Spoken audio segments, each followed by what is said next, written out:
Oh.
Jesse. Everybody. Ah, thank you.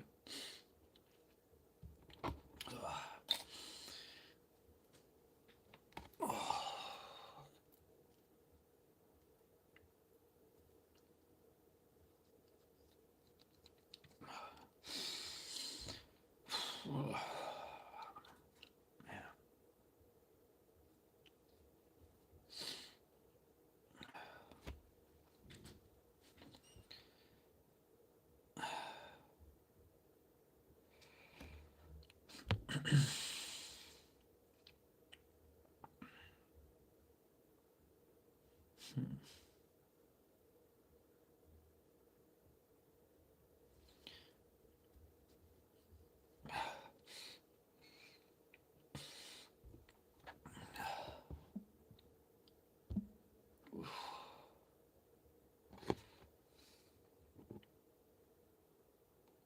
Why so quit? No, not really. Been having to go through these snifflies since February, but I did take a Claritin today, but it could be a mixture of things, deviated septum, um, allergies, sinus thing that never ends. So,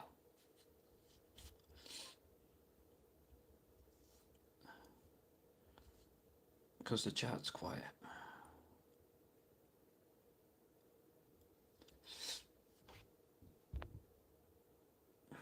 Jesse Hernandez. That name sounds so familiar. Like I think I've had these issues all throughout my life, but I've never had it to this extent where it's always there. And sometimes 7, 8 o'clock. Sometimes not. Sometimes I can spend the whole day blowing my nose, spraying stuff up my nose. That it doesn't really matter.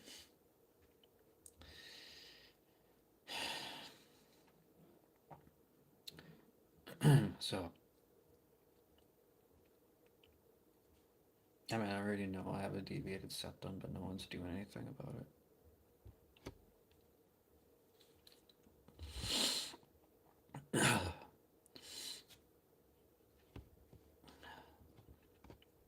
It's me snorting back in the mucus because I can't breathe very well.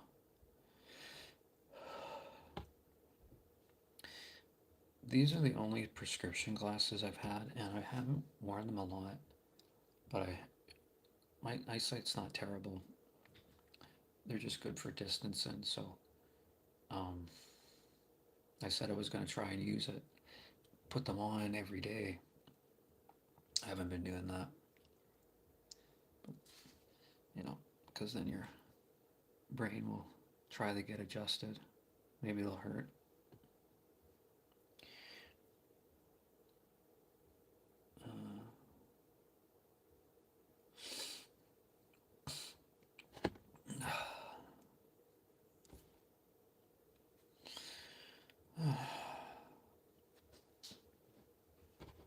This chair is a lot more versatile and lightweight than my gaming chair, but we'll see how it holds up and helps my back.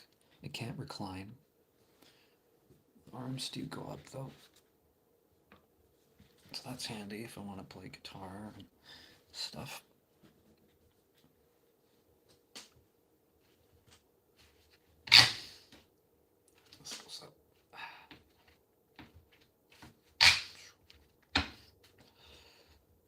But yeah, very mesh. If I put it's kind of how this is gonna last. We'll see.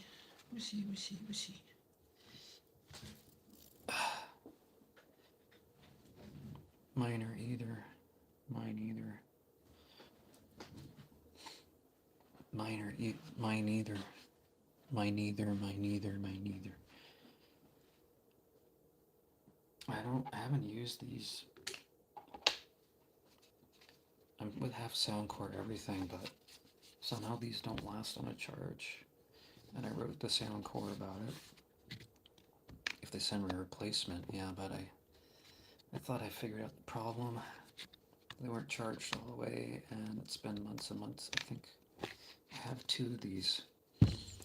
So my other ones are even louder, my Motion 300. But these would be nice if they would work together. I'm gonna charge them for a bit and see how long. I usually don't have a problem with Soundcore things, and that I've been with Soundcore since Halloween of 2022. So I've been thinking about upgrading my headphones to the Space 2, but they're probably about like a $200 set of headphones, so it's kind of breaking the bank a bit. But my headphones are fine, and maybe I'd still keep these as backup. Don't give them away. My Soundcore hybrid Q20 Plus.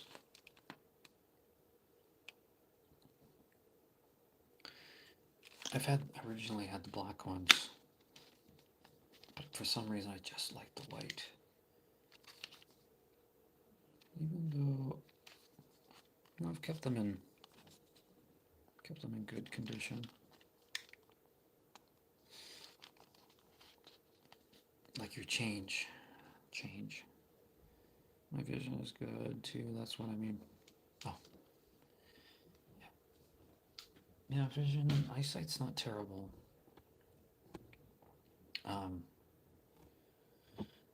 But sometimes with these, I gotta like push them up.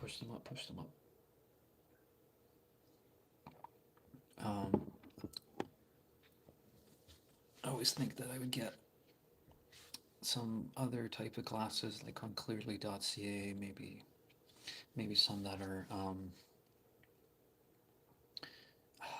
maybe tinted or blue light filter, because I'm behind screens a lot. Headphones. You're misspelling things deliberately or intentionally, I don't know. Yeah, I like them too. Some people wouldn't like the white ones because they get smeared and they'll show all the the dirty stuff, especially if if there's earwax build up in their earmuffs. You'll definitely see that compared to black. I mean, not too bad.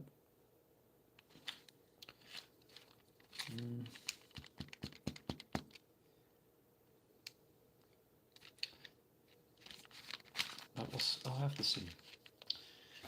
I haven't making any impulse purchases. I have no money until the 27th, and I haven't borrowed a loan or anything like that. So it's just kind of hard when you don't really have anything. I'm going to look at the Space 2.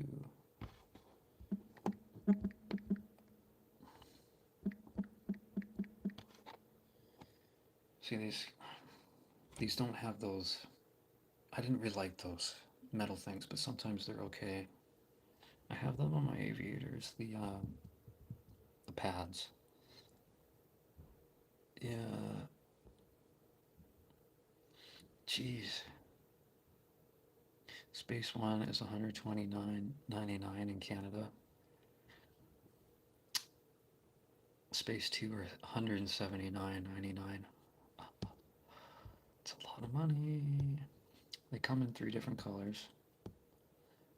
It's really hard to make that out if that's green. So black, green, or white. I can show you the green ones. They don't. really look green to me.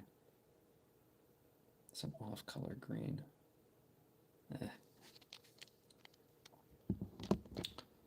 So there's black. Eh.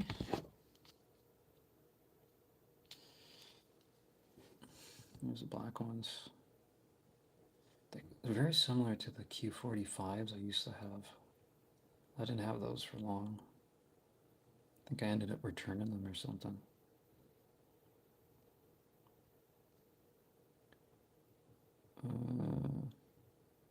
Some black headphones are kind of sleek or whatever, but the white ones stand out.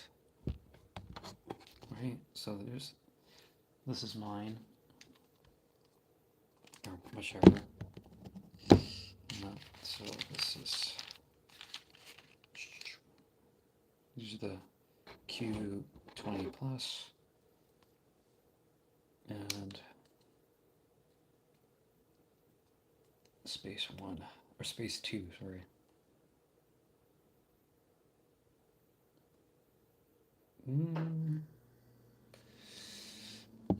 Yeah, these have more like a noise cancellation premium and Bluetooth 6.1. I think these last 40 hours. The Space 2 lasts 10 hours more, I think, on a 50-hour chart, 50-hour time you get out of using them. So that's why I like Soundcore with many different reasons. Their app is really nice and customizable. They got a 24/7 support services as well for Soundcore. Yeah, everyone's kind of mean to me. I don't know why. 18th month coverage. I mean, I pretty much have Soundcore everything between speakers and headphones. Could always get like a beach speaker. You can get like a 130 watt Soundcore speaker, but I have no reason to use that, take that. I don't know anyone. Yeah, I don't know when I can get this or if it makes sense to. But if I add this to cart without purchasing it, they ask for a $29.99 3-year portable protection. No. So just go to cart. This is for later.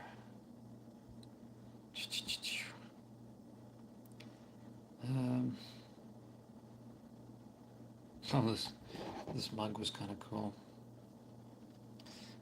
It all comes in different kind of colors too. You can get like a red or blue or tan guitar.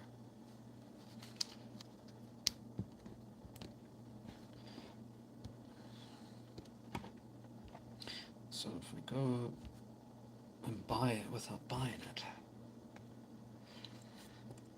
Oh yeah, free shipping. So wow, these headphones after taxes, so it's $179.99. It will come to $201.59. My headphones I have right now are actually pretty good. Pretty good.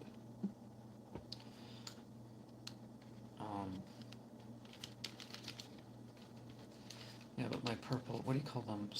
Select 4 Go speakers.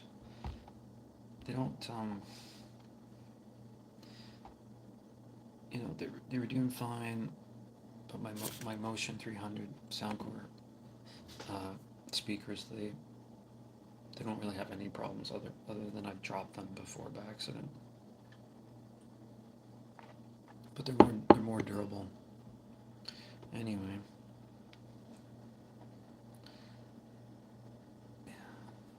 That's a lot for a headphone for me. I think if I were to get them, that would be the most expensive headphone I've ever purchased, I think. I used to have Beat headphones. I used to have Monster headphones, but it doesn't feel right not using something Soundcore. So like to have the immersive experience with Soundcore. Um,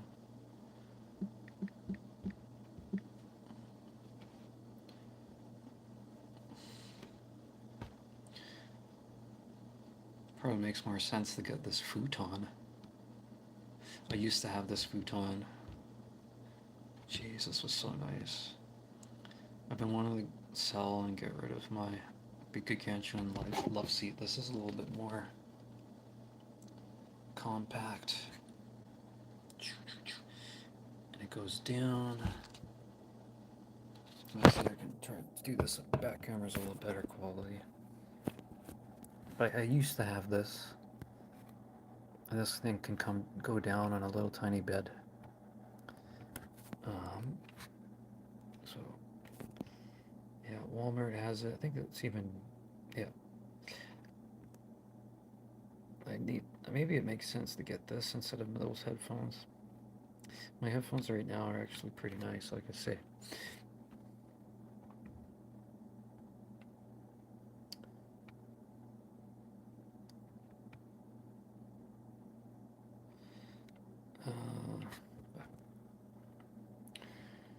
What is it now? 269.97.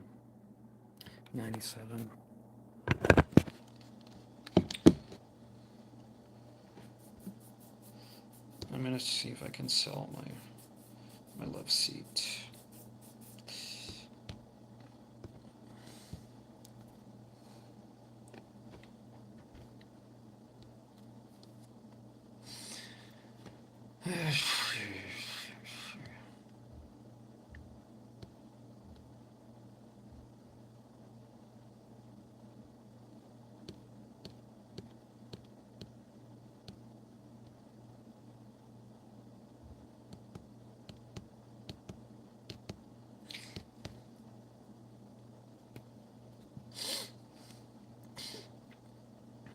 You did. I'd like to have a better scooter too. Bit of a better upgraded scooter. So I don't know. I don't know what to put my money towards, you know. Can only really make one decision a month. I got a 55-inch 4K TV in February. March. What did I do for March? I know April was my Rocket Raccoon hat. March was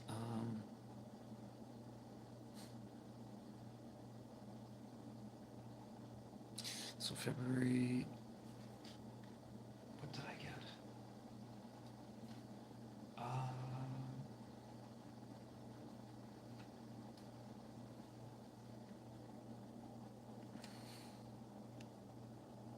Trying to think, what did I? So I got my desk monitor, gaming chair on Halloween. Just this past little bit, I spent $100 on this office chair, which I find that it's better than a gaming chair for me, for my back. So the gaming chair was so bad on my back. Yeah. What did I get? What did I? So it was the TV. I actually had to borrow some money and get that TV. It was around over. It was like over $400 for the TV, but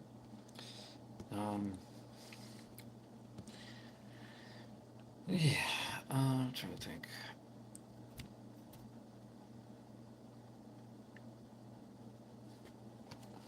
What did I get?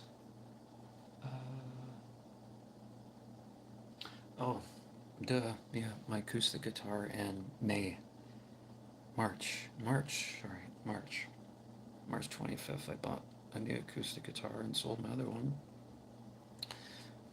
And my other hard case. So yeah, the TV was February. March was my new acoustic guitar. April was my Rocket Raccoon hat. I guess you could say May was my office chair. So,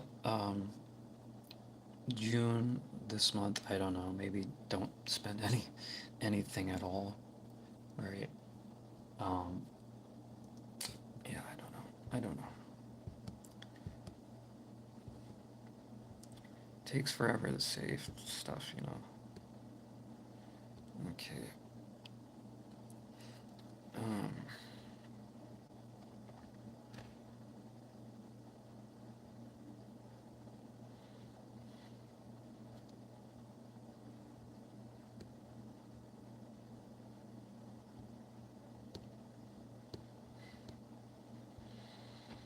how much can I sell my love seat for?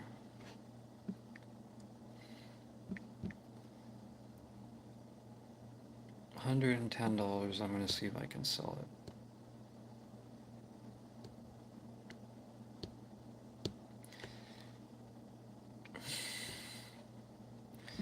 Because to try and sell my little table and bar stool chairs because I just don't have the room in my kitchen, the kitchen for it.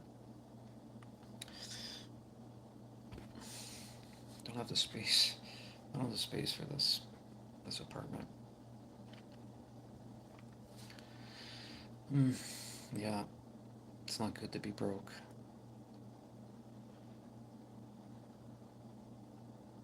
Grow a lot in life. I'm turning 31 in July, so I think I'm done. You're pretty much done growing at the age of 25 because that's when they say that your brain stops developing. It's at the age of 25.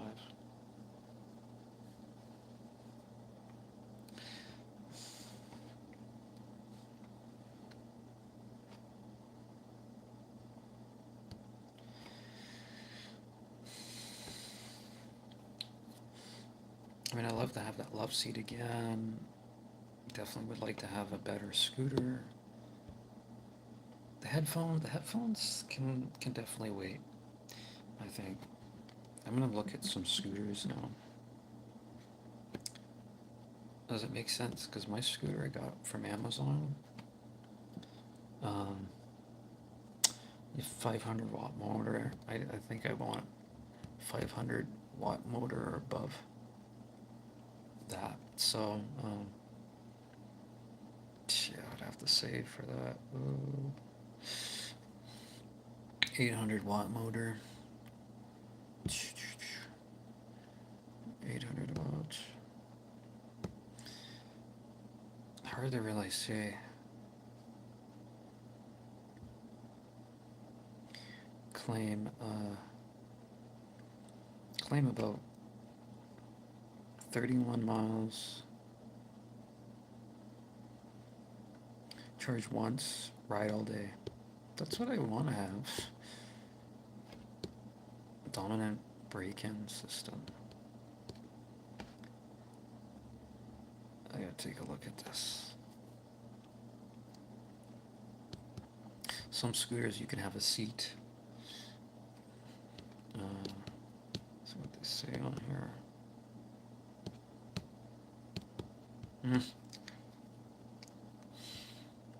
Dangerous scooter. This scooter is very dangerous. When driving Ottawa, I drove a scooter from a patch of grass onto the road. When making my way to the road, the next of the scooter snapped.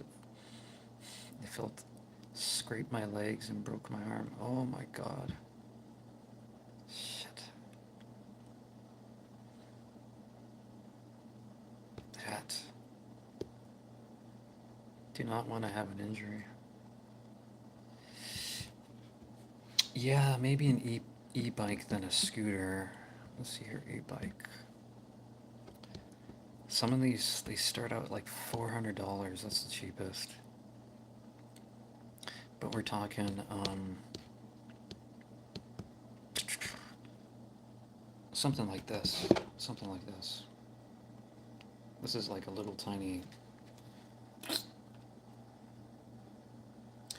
motorcycle. Kinda.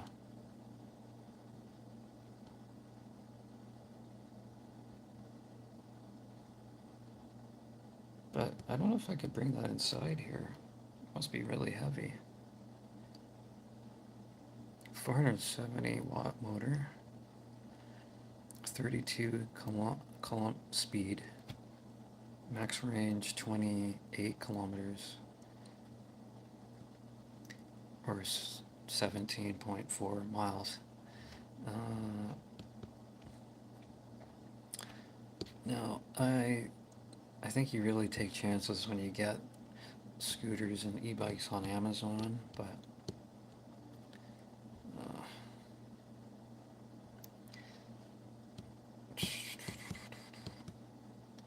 some people say this is okay. There's no real bad reviews on here. Cheapest bike is around $250. My scooter was $348. I think I'd be interested in sitting down on something, yeah. It's okay depending on how heavy you are. Okay. Jeez. This is like almost $1,000.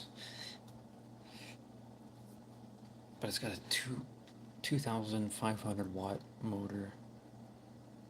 Jeez.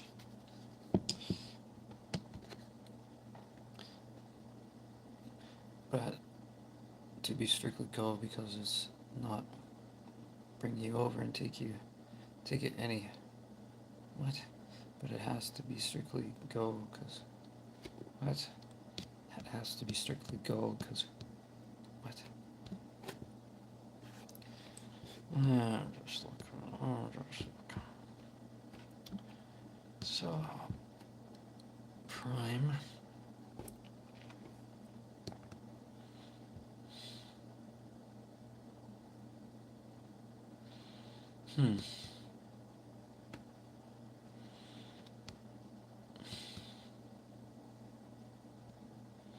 Electric bike.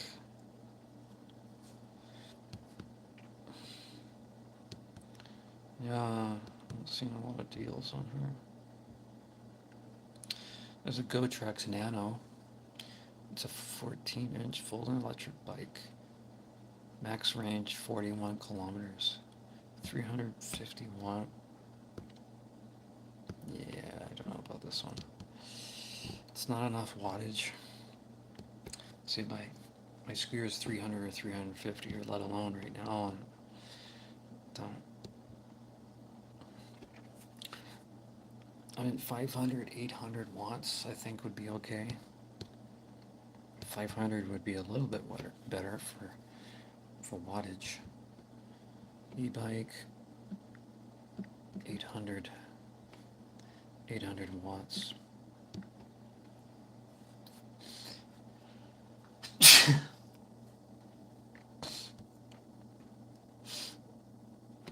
Prime benefits are suspended due to billing issue. As per freaking usual.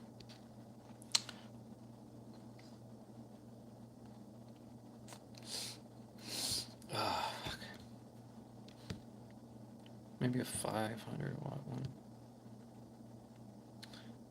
This one's 470 watts. The one I showed you. It's on for $539.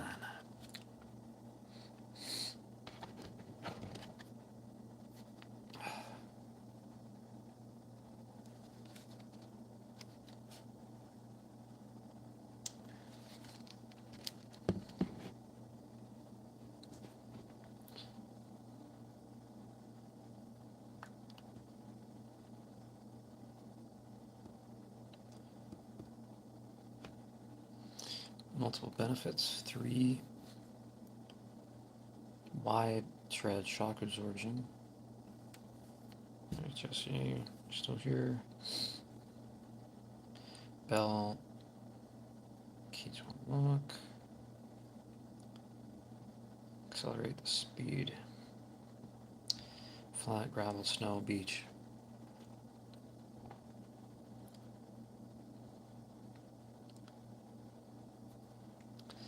You know, if I had this, I don't even know, because I don't even let people operate this thing for deliveries.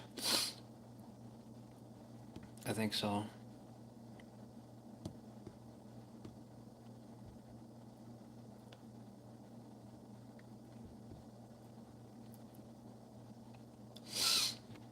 Oh, fuck.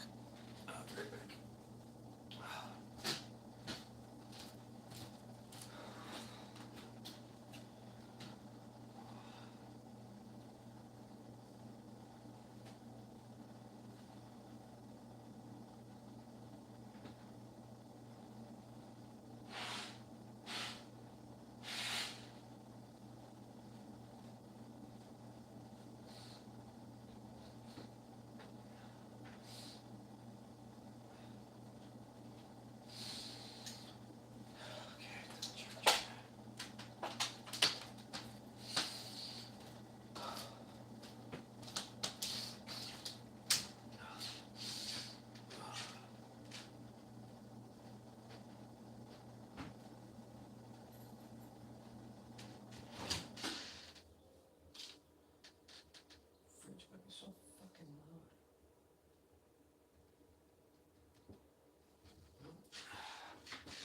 I did peanut butter.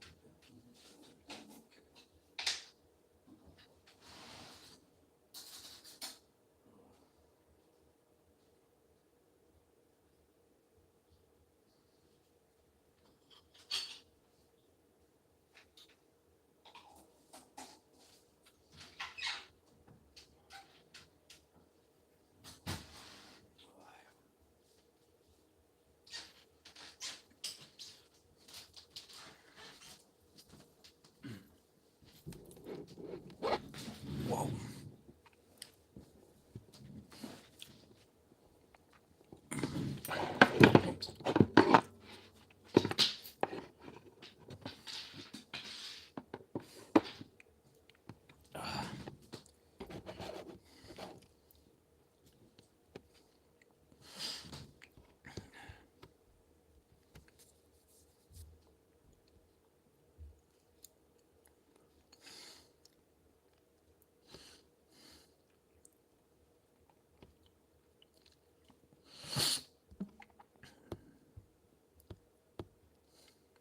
Maybe look elsewhere other than Amazon.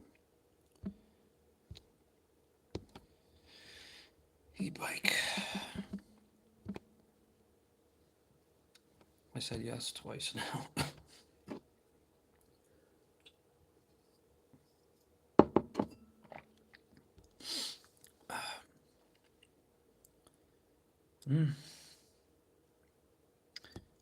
Best Buy has one for $399.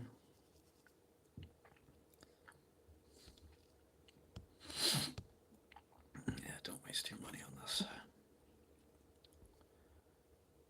I think Amazon might be my better option.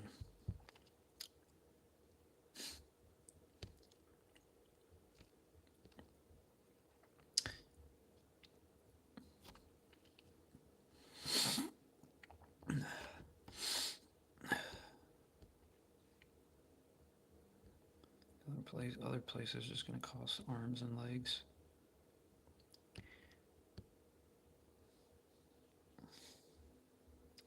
Jeez. Some of them want basically $3,000 for a electric bike.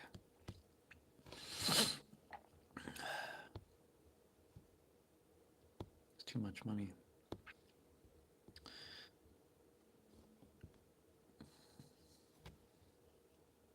Okay. Yeah, Jesse.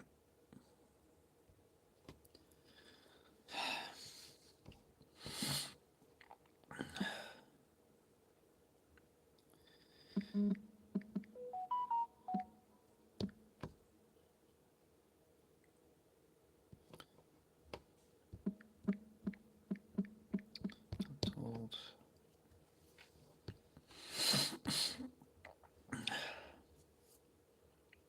Ramen ASMR. Ooh, boy.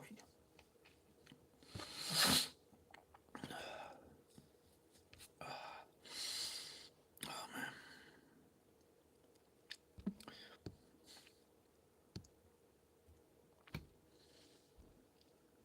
This one's $309. Scooter with seat, foldable, removable seat,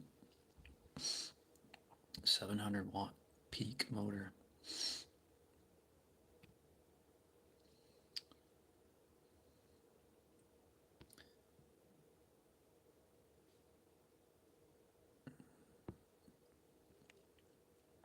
$329, 700-watt.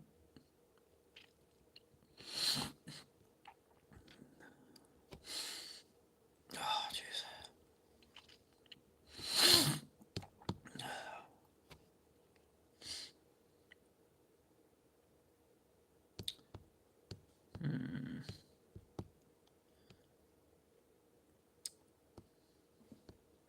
One more reviews.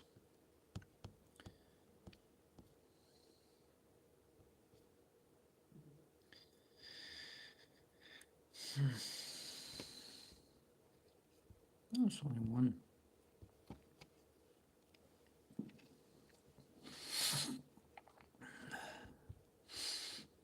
Jeez. Why am I only seeing one review?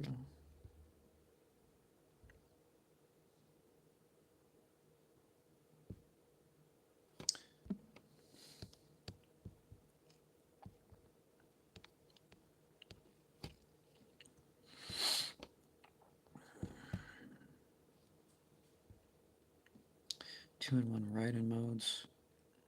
You can sit down with it or you can stand up with it.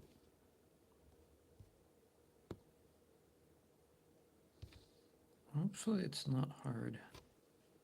31 kilometer max speed, 120 kilograms.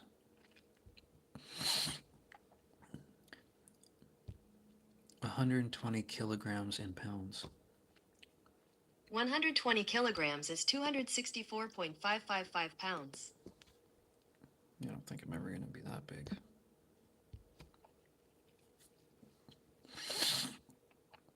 Almost 300 pounds.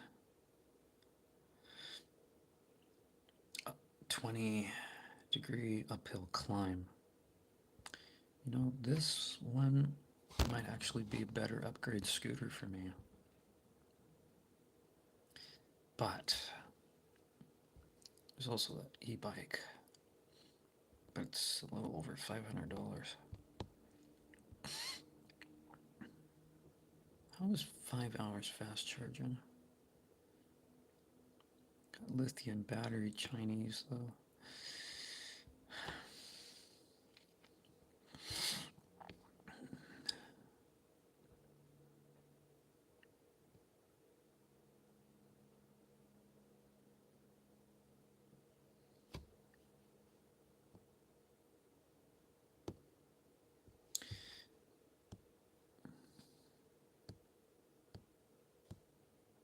Detachable seat. 11. Storage box.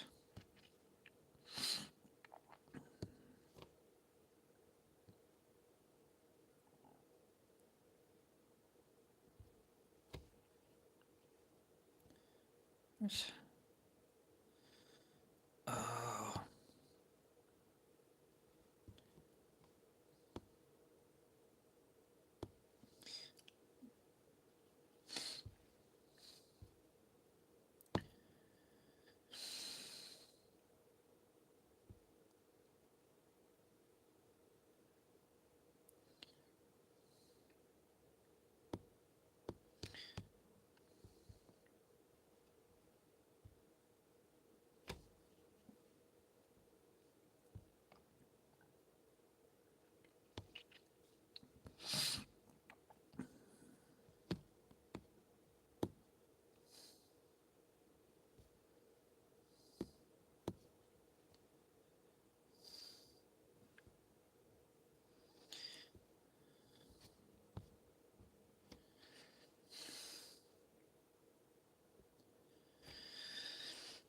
The app for the scooter is very well designed.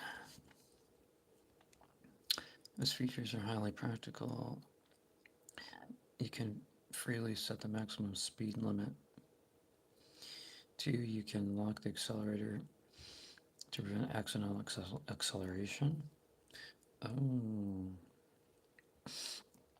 3, you can lock the wheels, making it impossible to push the scooter.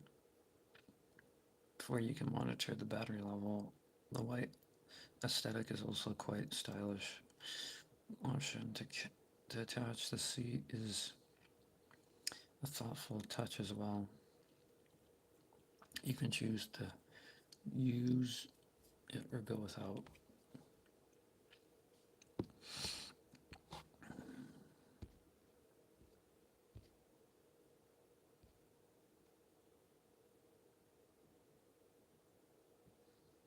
Very nice.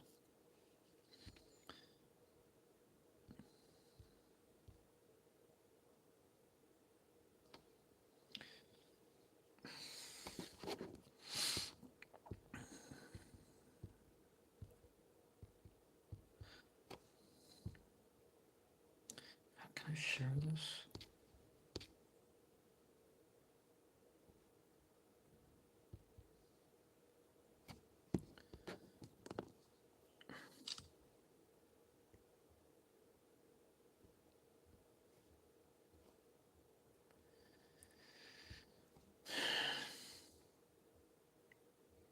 Good stereo. I don't have enough stereo. What's stereo?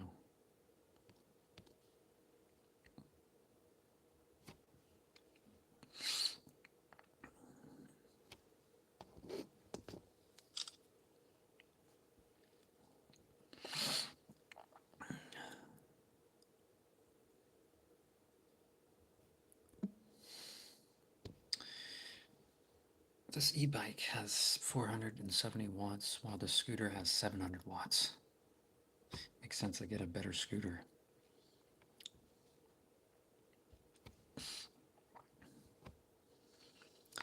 Does it make sense to get a better scooter with an optional interchangeable seat where you can remove it or not, or have an e-bike? That's a great comparison. If you're thinking about long-term versatility and comfort, a scooter with an optional seat is awesome for short trips. But if you need a bigger range, ease of travel, or just want a more relaxed ride, an e-bike might be a better investment. E-bikes tend to give you more power for longer distances, and you won't get as tired. So it depends. If you mostly just need quick, flexible rides, a scooter with that seat could be perfect. But if you want more range and comfort, yeah, an e-bike could be a game changer. Well, the e-bike I'm interested in, it's a little over $500, and it has 470 watts, while the scooter has 700 watts, as it claims. Got it. Yeah, so the scooter definitely has a bit more raw power on paper, which is great for speed or climbing, but the e-bike still might give you a better overall ride experience, especially if you're commuting or need a bit more stability. Plus, e-bikes tend to be easier on hills and longer distances, so if you're okay with a slight power drop, that e-bike might still give you more value, especially at that price. Will the e-bike be very heavy? Can I still put it in my place? Yeah, e-bikes do tend to be a bit heavier, especially with the battery and motor.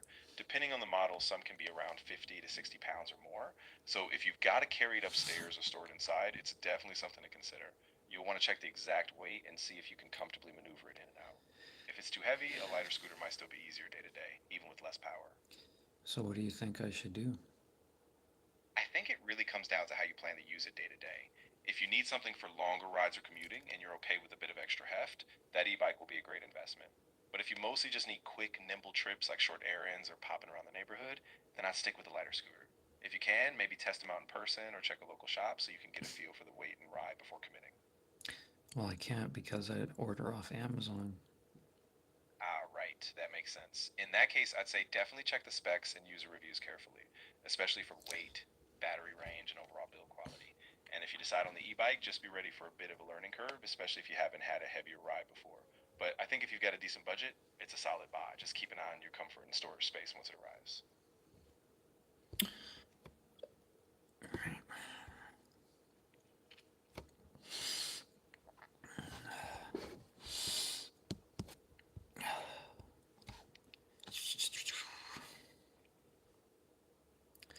No pedals, no problem. Throttle, only freedom. Vortex is designed. 470 watt motor. Gyrocopters, Vortex. With rechargeable lithium battery. She's top speed of 32 kilometers an hour. Electric bike for adults offers a range about 28 kilometers, perfect for efficient daily commute. Our expansive storage compartment in.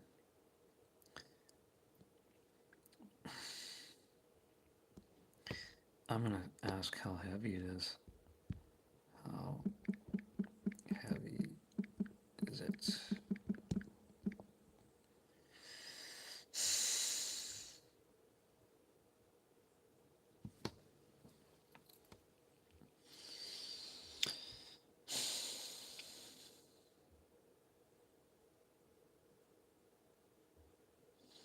It would likely weigh somewhere between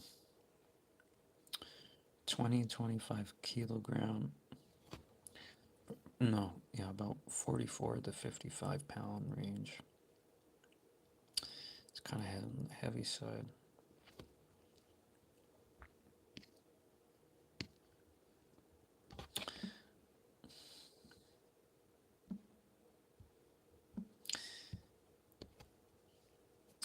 I think it'll probably range around 44 to 55 kilograms. That's not exactly. So if it's around that weight range, it's definitely manageable, especially if you're used to handling a bike or scooter.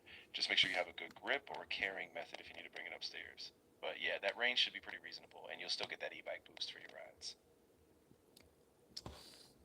How do I get one? How do I upgrade my scoot? How do I get a better transportation thing? Yeah, so the easiest way is to just narrow down a few models you like the e-bike you're eyeing, and then order it through a trusted retailer like Amazon, or if possible, check if a local bike shop has it so you can at least see it in person. If you want a step by step, it's basically pick the model, make sure it fits your budget, check delivery times, and once it arrives, give yourself a little time to get used to it. If you need help narrowing choices or comparing models, I'm here for that too.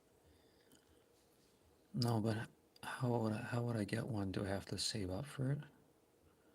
Yeah. So if it's over 500 bucks, you'll probably want to plan for some savings first. You could set aside a certain amount each week or see if there's a zero interest payment option like a financing plan if you trust the seller. Another idea, if you have a specific deadline like a commute or event coming up, you can break the total down into smaller goals. Once you've saved enough, you'll be ready to buy and you won't have any extra financial stress. Yeah, exactly. Just keep it in mind as a medium term goal. You don't have to rush it. Just chip away the savings, and once you've got the amount, you'll be able to get the one you really want without worrying. And if anything changes, we can always adjust the plan.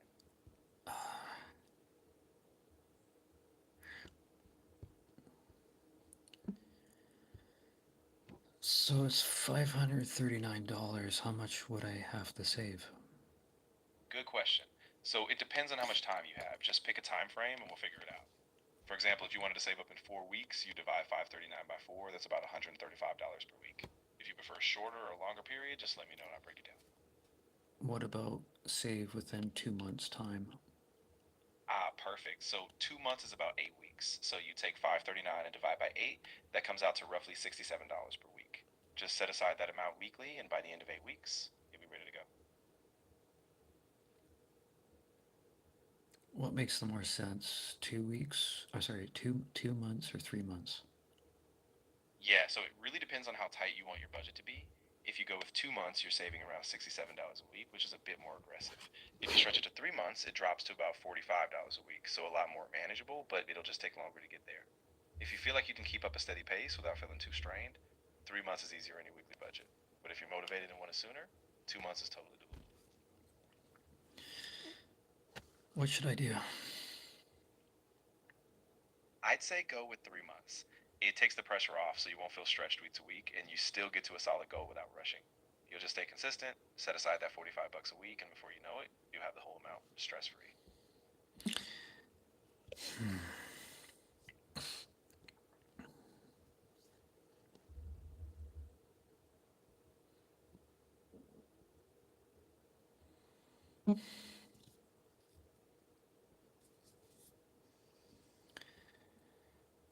Much.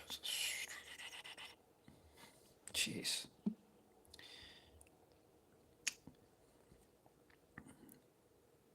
After taxes, it comes to $671. Uh, so in that case, we just adjust the math. If it's 671 total after tax, and we stick with the 3 month plan, you divide that by 12 weeks. That's about $56 a week. So just aim for 56 a week, and you'll hit the total comfortably by the end of 3 months. Yeah, hi geese. Oh, jeez.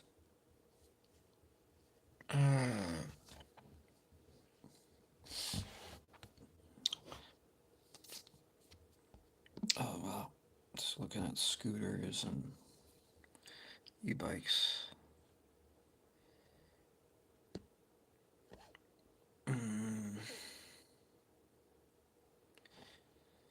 Yee, dream on, dream on.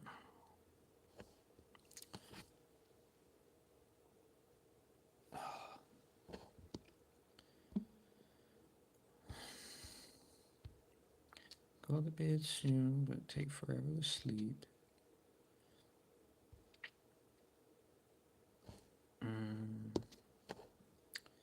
This one.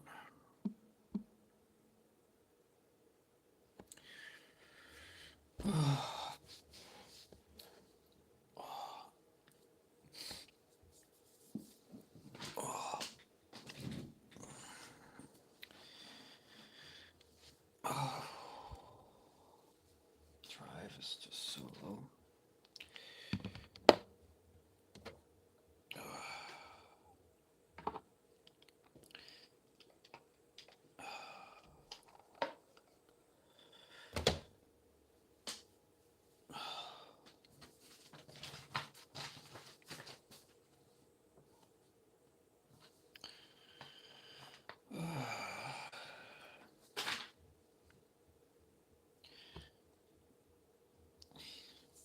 Have all my clothes all laid out for tomorrow.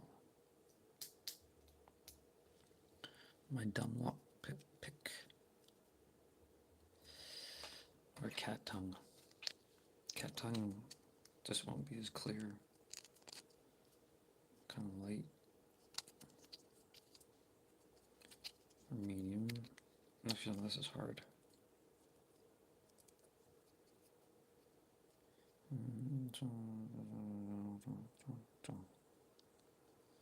Album. I haven't really fully written anything yet. But yeah. Hard to say. Yeah, it'll probably end up taking its time throughout the summer, maybe by August, or who knows? It would be nice if I had Tanner's song all finished and brought out on his birthday. But that wouldn't be a song I would end up playing at a set in like the Mex or anything like that. It would kind of be a song that I would have out there for a while, and then maybe just play that more acoustically, more personal. But there's some other things there too. But yeah, I don't know. But August is like 2 months away, so that's like no. I mean, I have a bunch of different things, and I wouldn't know. Trying to do an album myself, but you know, I don't know if you listened to. Did you listen to Who I Dreamt to Be yet? Oh, some people say that's the best thing I've done so far. But it's like, what? To me, my top song is still A Place I Call Home, but I don't know. there's just so much going around with so much going on in that with who I dreamt to be different lead parts. We haven't checked it out yet. Holy, been over 2 weeks now. May 29th. I could have done that the the Friday after that, but I didn't want to wait too long because I finished writing it on Tuesday and recording it on Tuesday before that Friday, and got DistroKid all set done on Wednesday, and then Friday was released. I think the same, yeah, Tuesday. I went out and just took selfie photo ops with me because when I put my hand out with my phone, it'll go through a 10-second timer and then just, yeah, so. Mm-hmm.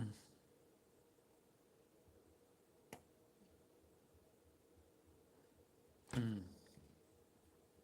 Yeah, I see. I end up taking it to heart most of the time when no one really comes on here and you have 800 plus people on here, but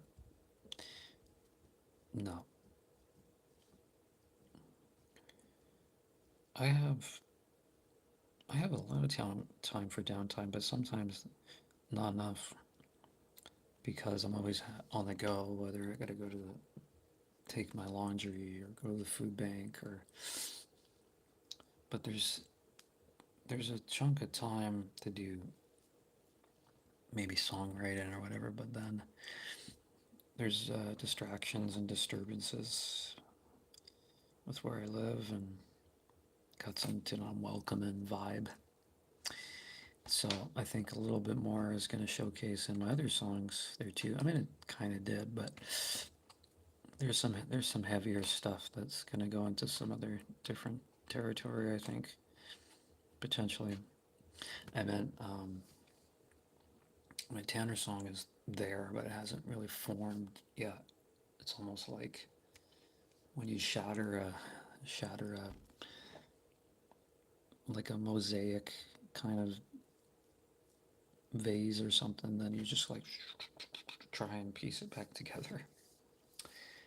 That's sort of like how my song thing is coming around because the instrumentals, I get the instrumentals pretty easy, but it's lyrically like trying to piece together lyrics and find that. I was like, yeah, have fun with that, and everything's all on my own. But there's a couple of heavier stuff, and there's some stuff that's gonna end up sounding like 3 Days Grace, kinda. I feel like Who I Dreamt to Be kind of sounded like Blink 182 a little bit, more so in the chorus, because with my riff that I did, or the yeah, so. But yeah, you have to hear it and comment on it or tell me what you think. But so far, that's the only one I've done, but it's gonna be of many other ones. I don't know if I'll be able to do a full album. I'm thinking an EP, maybe about 5 or 6 songs. Maybe about 5 or 6 songs. So then I have like 4 or 5 other songs to write. But I don't know. That's what I'm going for maybe. Instead of just doing singles. Because if I do or if I had like 8 songs, I think that's technically an album if I did 8 songs. Uh, and release like maybe 2 or 3 of them. But then if I do about 6 of them, I release 2 of them, and the other 4 are on that EP. Maybe that's something to do. I don't know. There's another title in my head I've had for a little bit. Um, Who I Dreamt to Be, I had that title in my head for maybe about 5 years. 5 years. And I thought I was gonna write it into more of like a C sharp tuning, like, and it didn't work out like that. So,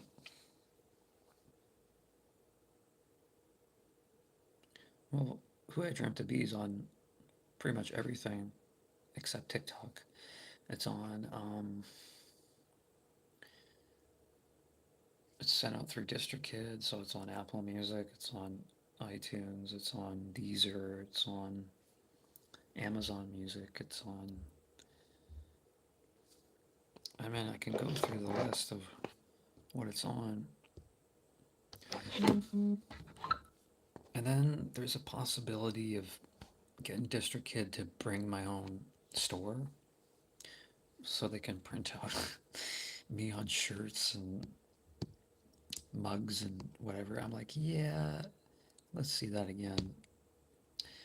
But I wouldn't, that's kind of costly because for me to start doing that, that's about $100 for me to do that. Doesn't say anything about earning anything off Who I Dreamt to Be, but $1.63 is what they owe me, and I can't withdraw that. So I don't make anything on what I do. Um, now what was it? It was my music. Who I Dreamt to Be is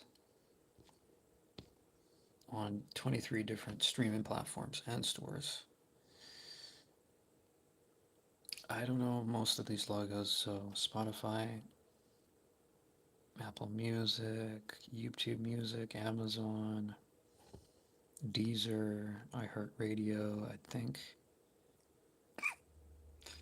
Some of these other ones, I don't even know what the hell they are. Snapchat,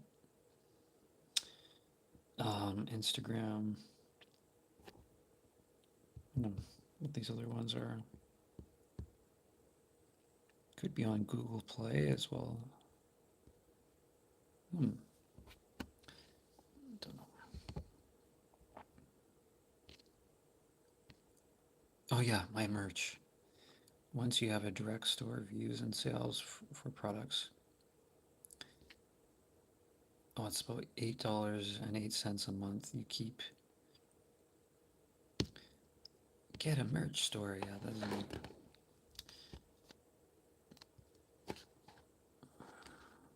So, billed annually $96.99 a year. Okay, let's see. Is it? Da, da, da, da, da. Or this camera. It's a little better. Because this is what it can look like, I guess.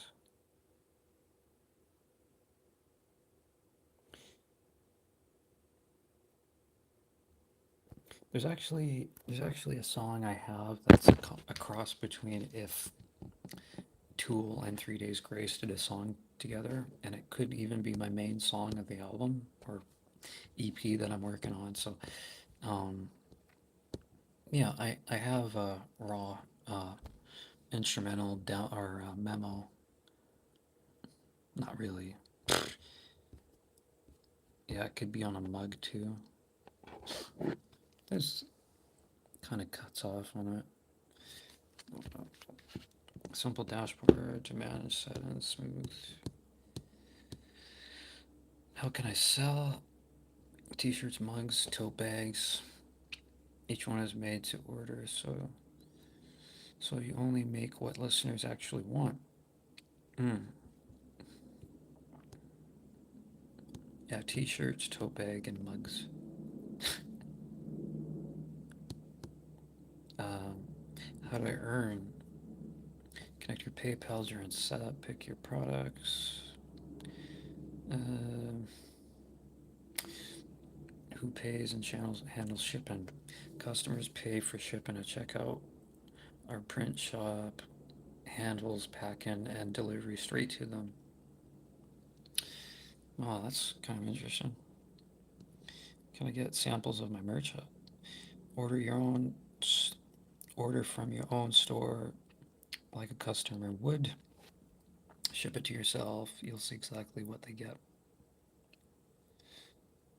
I'm not a big fan of Tool, but hearing it more so in the chorus, it sounds a lot more like 3 Days Grace. But throughout the verses, there's a thing I came up with, and it sounds a lot like what Tool would do, kind of.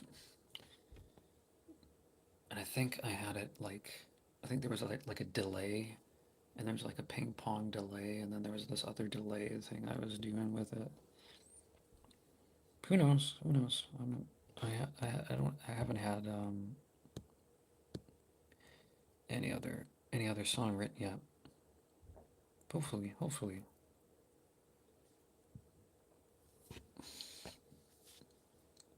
Still gives you goosebumps. There's Right in Two. Right in Two. Is that, Sober. Yeah, Sober. Uh, then there's stuff off their new album. I'm not a big Tool fan, but I listen to them every once in a blue moon. I'll listen to Tool. Yeah, their Fear Inca Column album. That was a decent listen, but some of their songs are like drawn out, right? Very kind of hypnotic. Then again, I think that Maynard is a bit of a dink, a bit of a douche. Like he's a prick. He's a prick. He's a prick.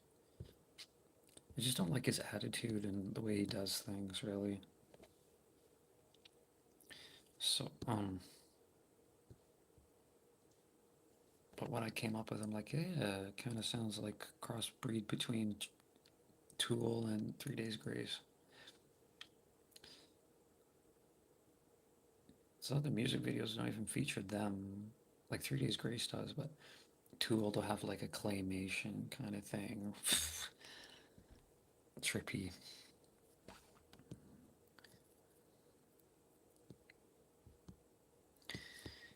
Guess you can only select those three options of shirt, tote bag, or mug. I feel like a place I call home would make a really good shirt or mug or whichever. It's only showing me the latest thing that I have posted. But I don't know if I'm interested in the merch store of launching it, but I don't know if no one really follows me or connects with me on any of the stuff they stream on, that doesn't really make sense to you. It might just be a waste, right? If it's $96 a year, that might be a bit of a waste.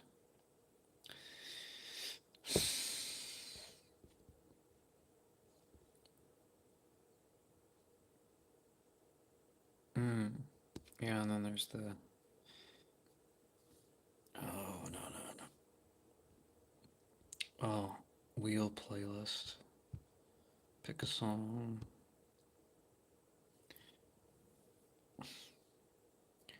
So the wheel playlist today. Already played today once per 24 hours.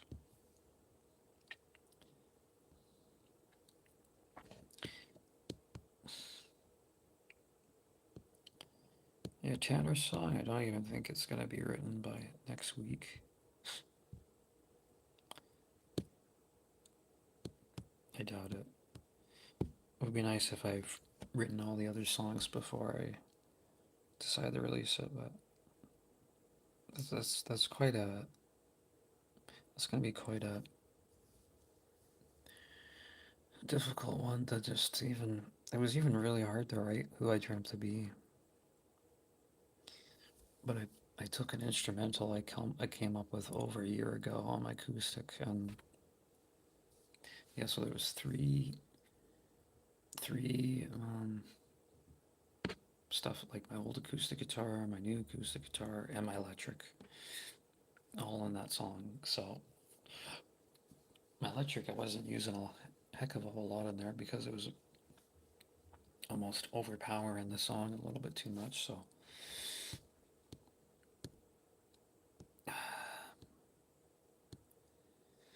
yeah,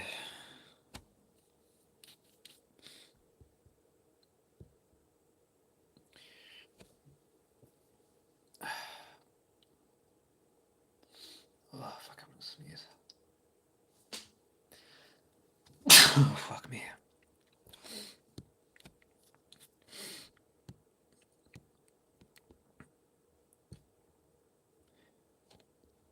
Ugh.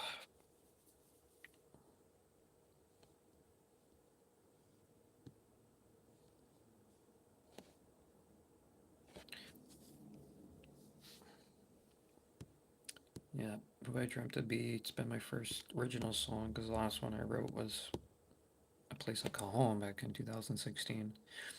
But the Place I Call Home that I have now on everything, that's a re-recording that I did.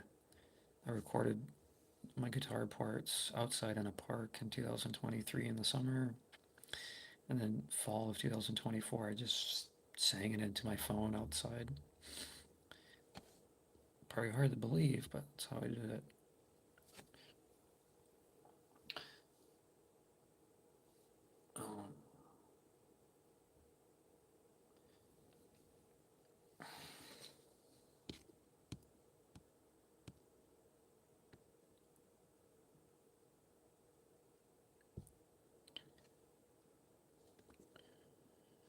Um,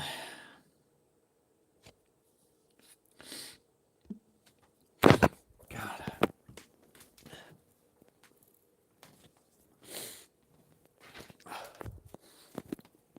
potentially gonna play some music tomorrow night and later today. Maybe.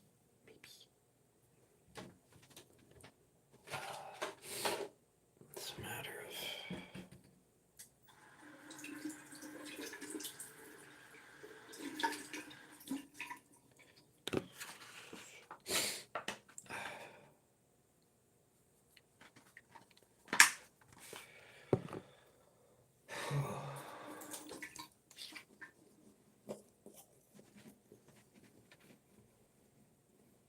Mm-hmm. I have, yeah.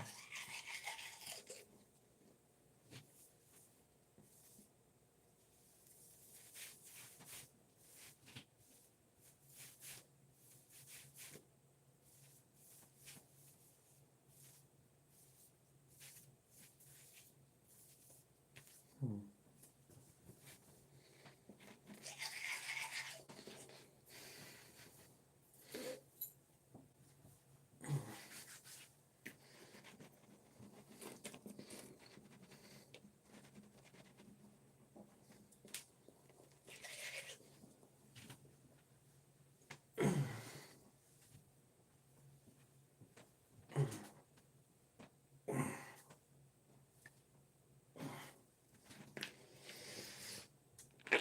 Just posture's really bad with me. Oh, oh man.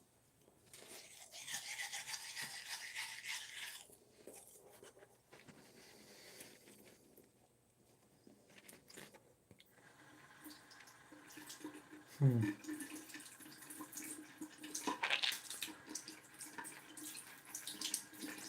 It's pretty dark. Oh, I've heard a lot of song called Pieces. Red has one. Sum 41 has one.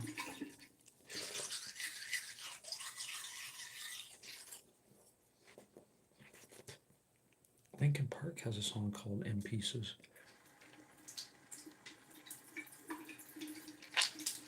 So there's 3 right there.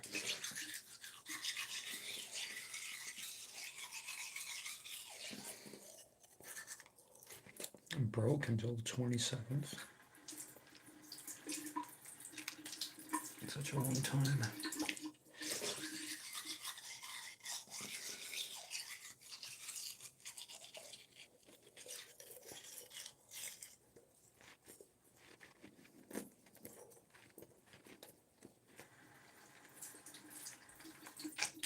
All right.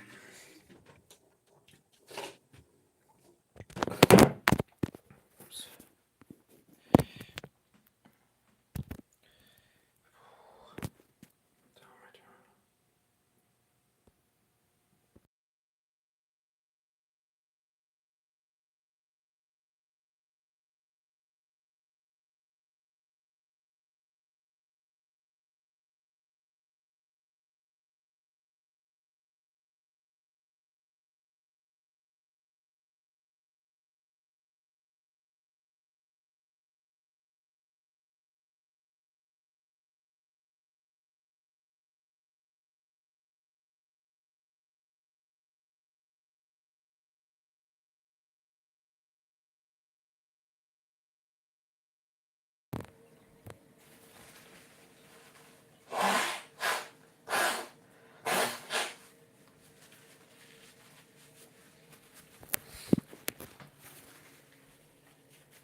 my head goes.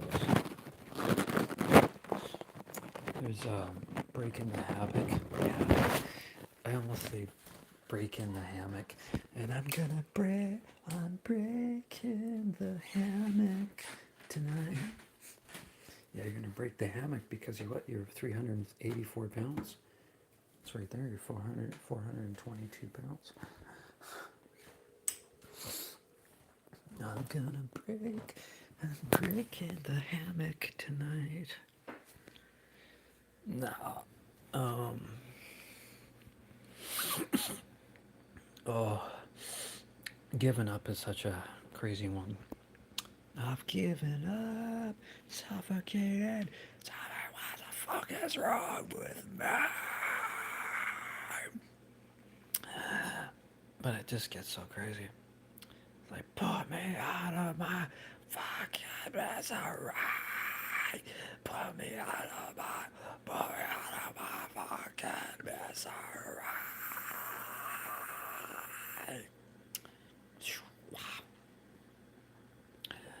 Definitely have to warm up your voice for that stuff, though.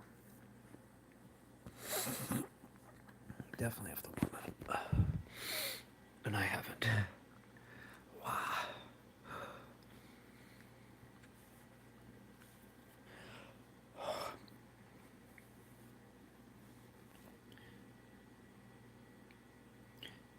I never got to see them, and I don't think I'll ever be ready to listen and go and see them with Emily singing, or that new singer. It's so hard to believe I remember her name, but I'm not ready. I'm not interested. I don't think I'll ever be ready.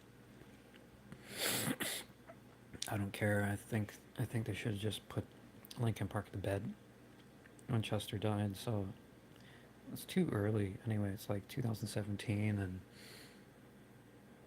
when did they start doing it last year or whatever? But still, I don't approve. I don't approve. No. I mean, the same thing can be said for Queen, but yet they got Adam Lambert. Adam Lambert, it's not the same, and it's just Brian and the drummer. I don't even know who plays bass when they do the Queen thing. It's not Queen. They don't even call it Queen. They say like Adam Lambert and Queen. So it's like they're not going to replace Freddie.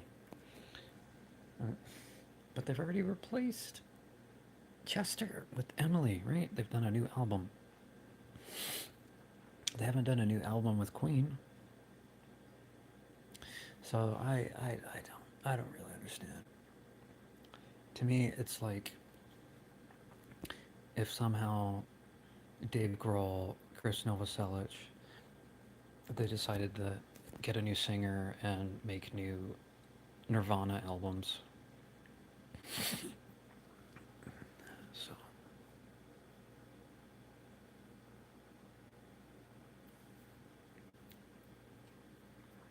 that's screaming technique.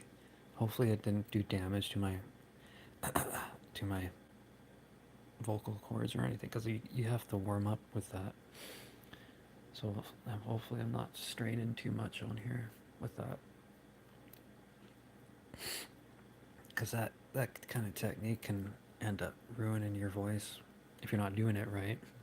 If you don't do it right.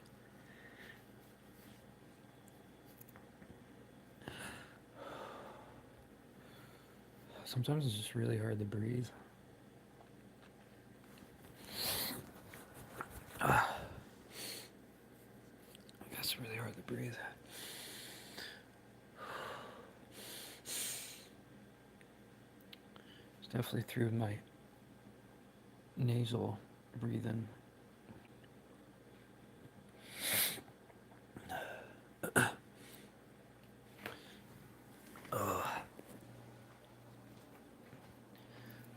Jeez, I don't even know where that micro cord is at.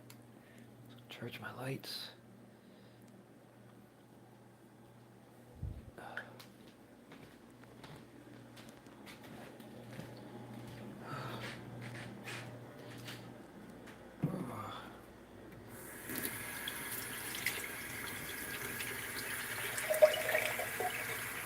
but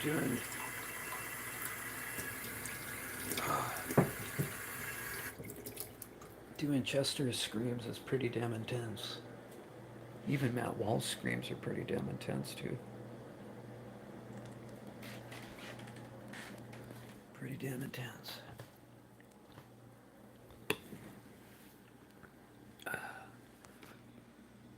Oh, Sig.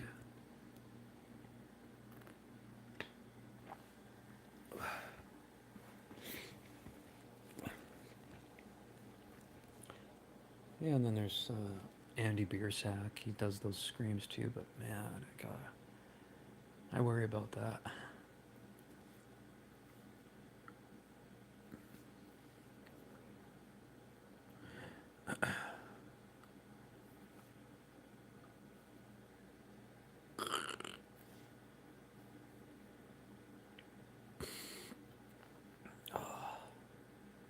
My nose is getting so bad today.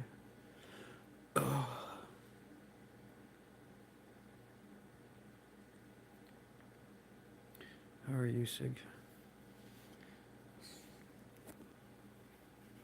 Yeah, I just kind of get worried about because I did that Chester vocal fry thing, but just lightly. But then it was just kind of like hurting a little bit lightly in my neck. So I'm like, nah, you shouldn't do that unless you warm up, right? You think it'll be okay, right? Almost like a little like a little nudge to my throat. I mean, I know how to do those vocal fry screams, but you need to warm up with it. I didn't do it to the full extent, really. I was just doing it kind of whispering. But there's something a part of me that feels like some songs need it when they don't. I just really would like to master that technique, but if I can one day. Oh.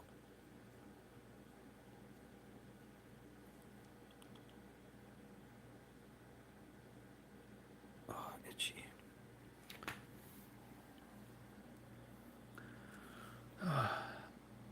Yeah, I don't think I recall ever listening to Killswitch Engage, no.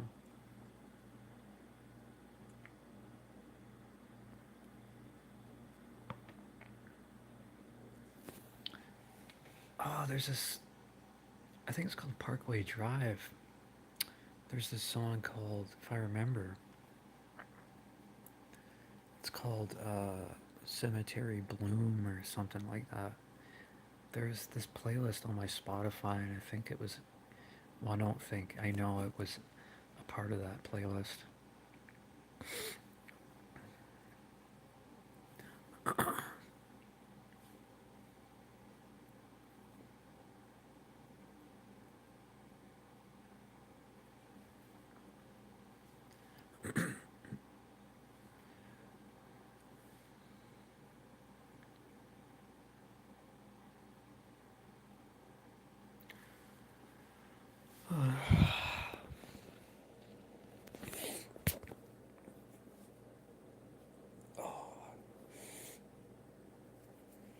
Yeah, something's not right. We'll see if I have it in me. I don't know what the fuck I'm gonna eat tomorrow. What's for breakfast?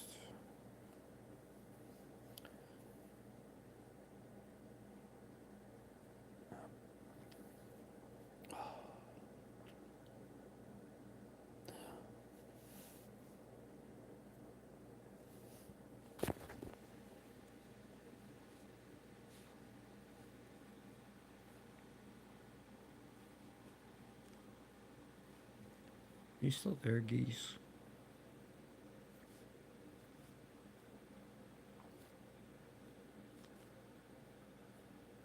Fuck, I worry so much.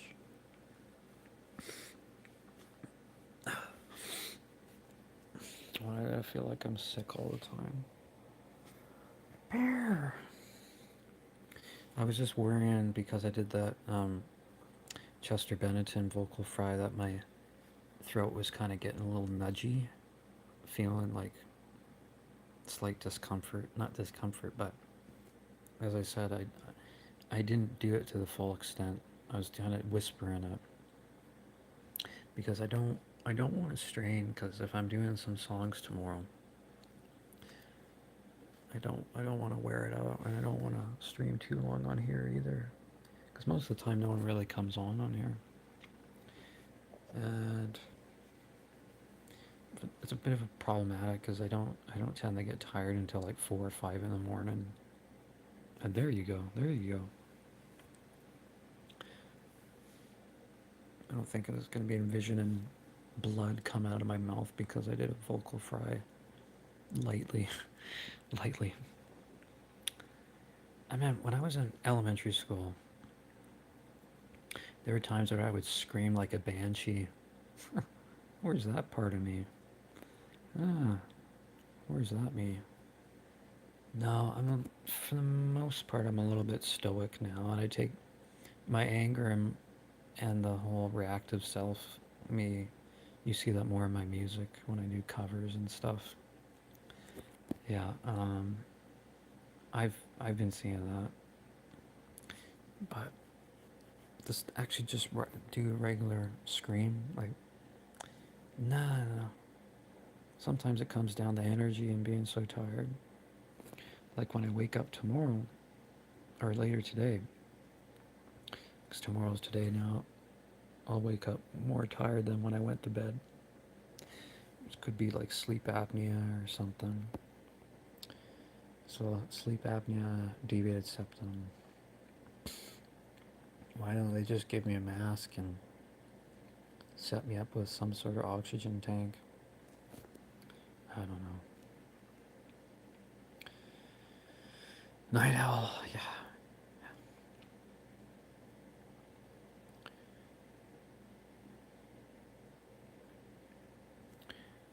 Were you born in 1988? So you're probably, what, close to 40 now? Sleep apnea. Yeah, no one's doing anything about my sleep apnea. It's pretty bad. I feel it gets worse each month.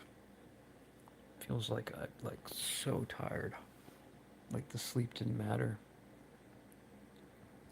That's kind of a concern because my sleep thing is kind of backwards.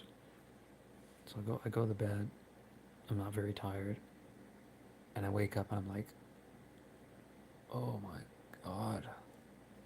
Shh. It's not right. But it's what I've been going through for some time.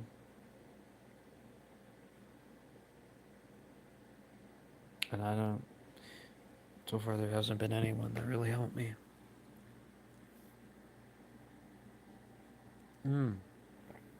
I gotta touch on those two things. I gotta call him back on tomorrow, Sunday, about it.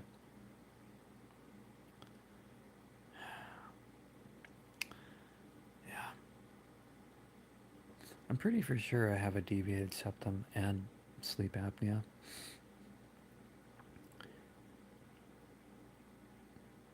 Like, I don't know. Like one thing is you're so tired when you wake up, like beyond tired, beyond. And I think it's more than just dietary or what you're feeding your system, your body. Uh,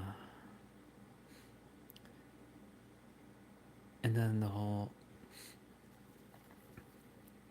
mucus, constant not being able to breathe fresh air, and I used to have it, but since I lost a lot of weight, I don't have that issue. You mean sleep apnea?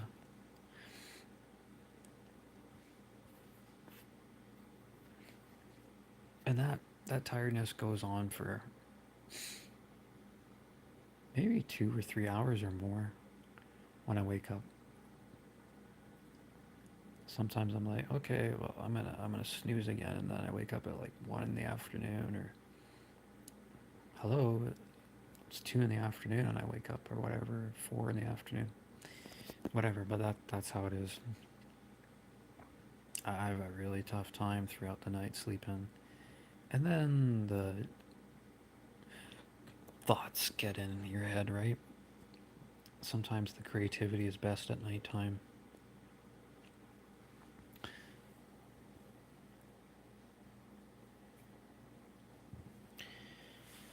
But, and sometimes I don't smell much at all, and sometimes I smell too much. I think my sense of picking up stuff on visuals and listening on things is pretty hypersensitive. I mean, yeah, I pick up on sense of aroma as well too sometimes. I have my incense. I also have one of Tanner's pictures I got framed. So I don't know. I don't know if I need to have that out in the open because it could prolong the pain. Or, I mean, I had him over here, but I put the owl there. So, yeah, sometimes the incense. Dun, da, da, da, da, da, da, da.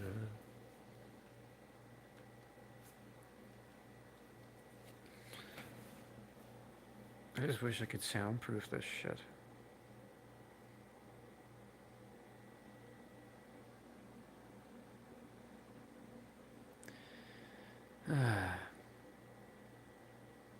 Yeah, office chair is not bad. Not bad, but I don't know if it's going to be the comfiest thing, but that gaming chair was so bad I had to give it away for free. I used to have a futon. It was black. Hope to get that again sometime, but I'm not sure what to do. Save up for a better scooter or an e-bike. I'd like to get rid of this thing. I'm gonna try. I just started to make an ad to sell this gargantuan love seat. I don't like this. I mean, it's okay, but that futon I used to have, I liked it. It was light, it was compact. It's a mainstays futon. So with e-bikes, how are they? Because you sit down with them, right? So there was a scooter I was looking at. It's kind of like mine, but it looks like a little bit better. It's a gyrocopter kind of thing. Mine's a GoTrax right now, but the other one's a gyrocopter, and it has a removable seat. So it's on for the removable seat option makes it so it's $330, and they claim that they have 700 watts of power on that scooter. But the e-bike is over $500. It comes to 671 after taxes, and it goes 32 kilometers an hour. I don't know what that is per mile, but it has 470 watt motor. So I don't know what's better to invest in and save up for, because I don't think I'd be able to get that e-bike right away. I don't think if it's over over $500. No, I can't. I can't afford that. I'd like to have something to sit down on, maybe. Um, but if it's 470 and the other one's 700 watts, does going uphill, does it make a difference? Even if it's, e-bike is 470 watt motor. Actually, I went with my scooter right now. I went up some hills today and there was no problem. I just gotta keep in mind I can't press the accelerator for 10 seconds. If I do, then I'm on cruise control. I don't like going on. Sometimes I'm like, I did not mean to go on a cruise control, and go.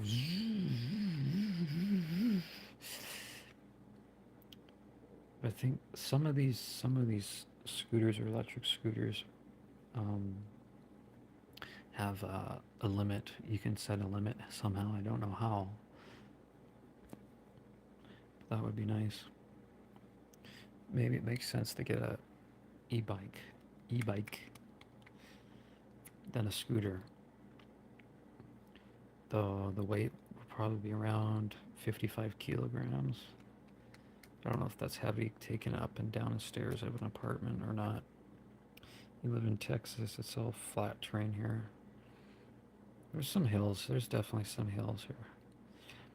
I haven't tried going up on a hill on mine. But does it make sense to get a better upgraded, like a better scooter to send me, or like an e-scooter?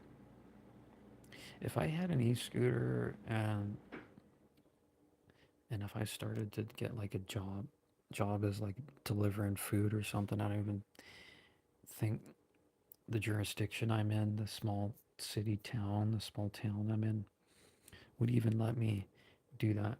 Because if I'm in a bigger city, they let you deliver on e-bikes and scooters. I just find it so stupid here. Well, I try and find a way to do that because it don't seem like no one wants to hire me. Scooter. I haven't tried an e-scooter, but I would recommend. There's so much money though. Like the cheapest one I've looked at is about, yeah, after taxes $671. But they range way up into the thousands. Would you be worried if it's 470 wattage? Or is that enough because the scooter is in itself is 700 watts? But maybe I'd feel more comfortable on an electric e-bike.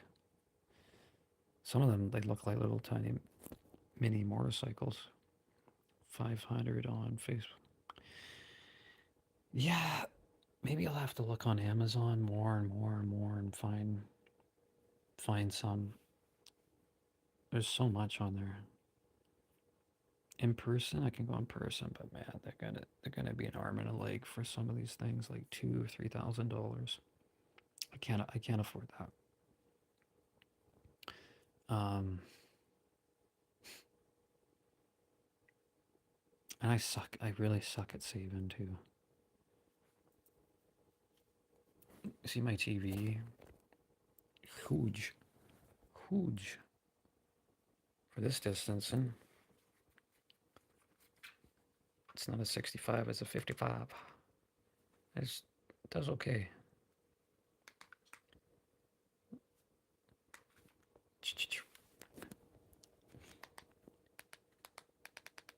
Yeah, something of me. Since I've had the game and all of that stuff back to my desk, I can't insert and watch anything on my TV now. Unless I stream something like Tubi. Tubi's okay. Yeah, my game and stuff's over there. My PlayStation's over there. um, I have nothing to munch on. I'd love to have some popcorn, you know what I mean? I think I know what I'm gonna be for Halloween this year. It's not gonna be Beetlejuice, but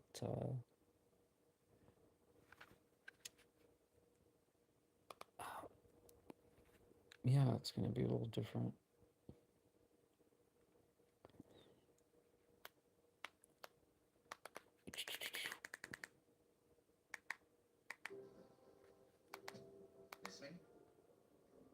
Oh, this is a scene.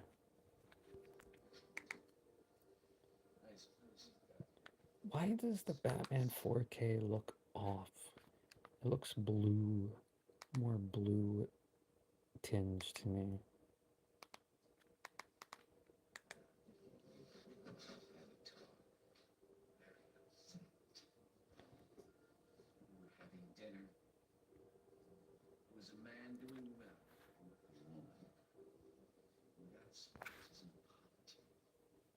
I'd like to have a PlayStation 5 sometime. That's another thing too.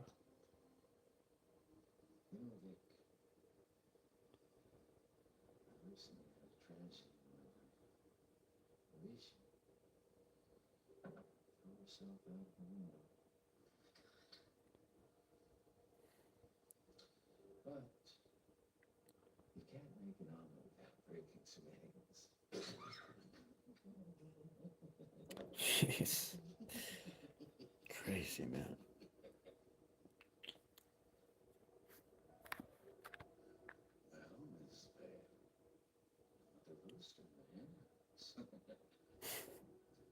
Another rooster in the house.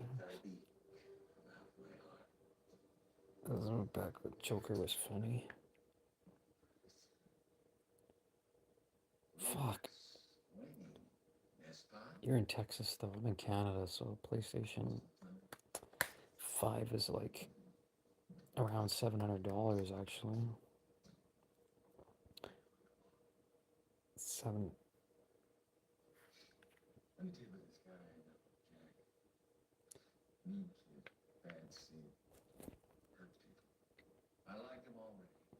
I've been throughout the whole Batman craze lately. I mean, I like Spider-Man too, but it's between Batman and Spider-Man for me.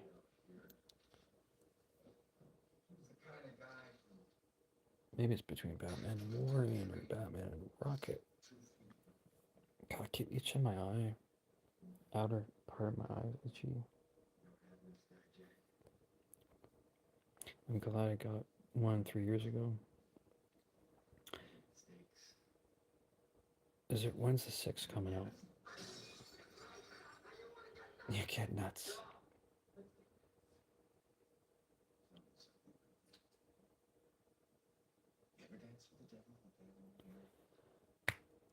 The picture is kind of off.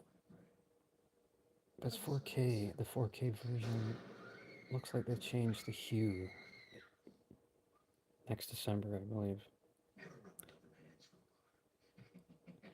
I don't think it makes sense to wait for the 6, right? No.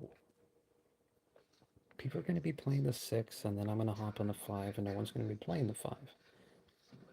But I want to get a 5 next December.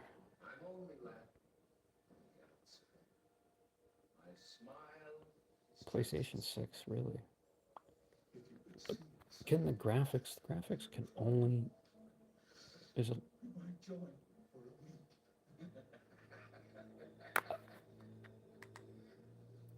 graphics can only get so realistic.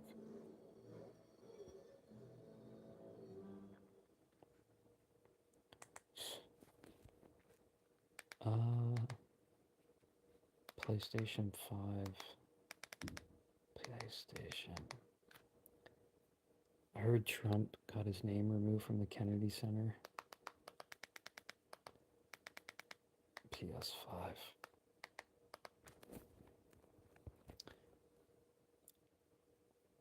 You just bought PS5. PS5 user. PlayStation 5. Oh, is it worth it in 2026? 6 years old, the Sony PlayStation 5 has stood as the go-to home console for gamers since its launch, completely dwarfing Xbox's sales numbers, though competition has gotten more fierce as of late, with the Nintendo Switch 2 hitting the market last year. Still, if you want a console that can play the vast majority of the latest and greatest games releasing, and aren't that interested in portability or Nintendo titles, the PS5 is the obvious choice. But it is getting older, and the PlayStation 6 is looming on the horizon. Hey, how's it going? I'm Josh from 91 Tech, and today we're asking the question, is the PlayStation 5 still worth it in 2026? Well, yeah, I think it probably is, but there are some important qualifiers to that answer. We also need to consider whether Is the PS5 still worth it this year? But first, let's quickly talk about the PS6. It's a lot of money, because man. of course, it may just be more worth it decided to wait for the next generation. According to rumors, the PlayStation 6 is likely set to hit store shelves around late 2027 or early 2028, and this timeline would make sense, given there were also 7 years between the PS4 and PS5. This has been a weird generation of gaming. The PS5 was hamstrung by low inventory early on, but also very high demand, so it was almost impossible to find one for quite a while. And it's taken developers a good few years to actively start making games Well, exclusive to the PlayStation hardware. 5 should But of course, by now, price over 5 down. years into the console's life cycle, surely the PS4 It should be isn't about still getting games $400 after for the this. damn Call of thing. Duty Black Ops 7 came to the Wow. PS4? Really? 12 years after it came out? Okay, sure. Even Well, $400 most to me is games a on lot. are only available on PS5, as well as potentially Xbox, PC, maybe Switch 2. And if you have managed to hold down You can on your price down the PS4 after all PlayStation these 5 years to of using the $399. system, then yeah, it might be high time for an upgrade, especially with something like GTA 6 coming right around the corner. The PS5 is still fairly powerful, and I would expect it to, like the PS4, keep getting new games for at least 2 to 3 years into the PS6's life cycle. Which means if you were to buy a PS5 I've had my today, PS4 there is a for very 9 good years. chance you'll still be seeing new titles consistently release until 2030, if not longer. Really? There will probably be a few PS6 exclusive titles right out of the gate, just like there were with the PS5, but I would wager that outside of Sony's There's own some games, we'll still be exclusives seeing plenty of support for the older consoles. coming out this year. All to GTA say, I don't 6. believe it's worth waiting for the PS6, and the PS5 is still worth getting if you don't already have one. Not only can it play all the best new games coming Wolverine, out, again, the including Wolverine Grand Theft video Auto 6, game, assuming it actually releases one and day and doesn't Halloween. just get delayed, but the PS5 also has access to the PS4's massive game library thanks to backwards compatibility. You can even play your old PS4 discs. I don't have a PS2. I only got the 4. Disc drive. If you do currently have a PS5 already, maybe an older one like me, I've got the original from 2020, you may be tempted to pick up a PS5 Pro. And I strongly advise you, Jeez. they play the same games, and the slightly Don't improved get a performance and PlayStation 4 resolutions Pro. on I'm the 5 console Pro. is probably not worth how much you'll have to spend on it unless you're really into having the best graphics. I have a lot of and frame issues with, rates, and even then I would probably well, suggest not really the going to PlayStation a 4, PC because but I think my PS5 Pro controllers itself are is just still giving me fairly limited. And heck, most stick Sony drive. exclusives seem to end up on Steam eventually anyways, right? So if you have a PS5 So, Pro, definitely not worth it. having Just it for wait 9 PS6. years is If you don't something. have a PS5 and are thinking about buying one, that's where maybe the $750 PS5 Pro has some value. Wow. Though for most, I still think the regular PS5 will do the job just fine. And why don't we go ahead and actually talk about the differing models of PS5? Jeez. It's like We got that original console again from its release in 2020. 3 different And versions. at this point is only going to be found on the second-hand market or maybe refurbished. There's a digital edition with no disc. It probably drive, doesn't and make then sense to model get with a disc drive, used just like PlayStation with the 5, current right? Slimmer model of the PlayStation 5 that popped up in 2023 and is still being sold by retailers. Functionally, the original PS5 and PS5 Slim are identical. The Slim is just a bit smaller, although all of these consoles are pretty huge. Definitely want to make sure you have some space on your entertainment unit before you pick one of these up. But you'll see the digital edition PS5 with 825 gigs starting at $500 US, and then there's the disc drive version with 1 terabyte at $550. Though discounts knocking about $100 off don't seem to be too uncommon.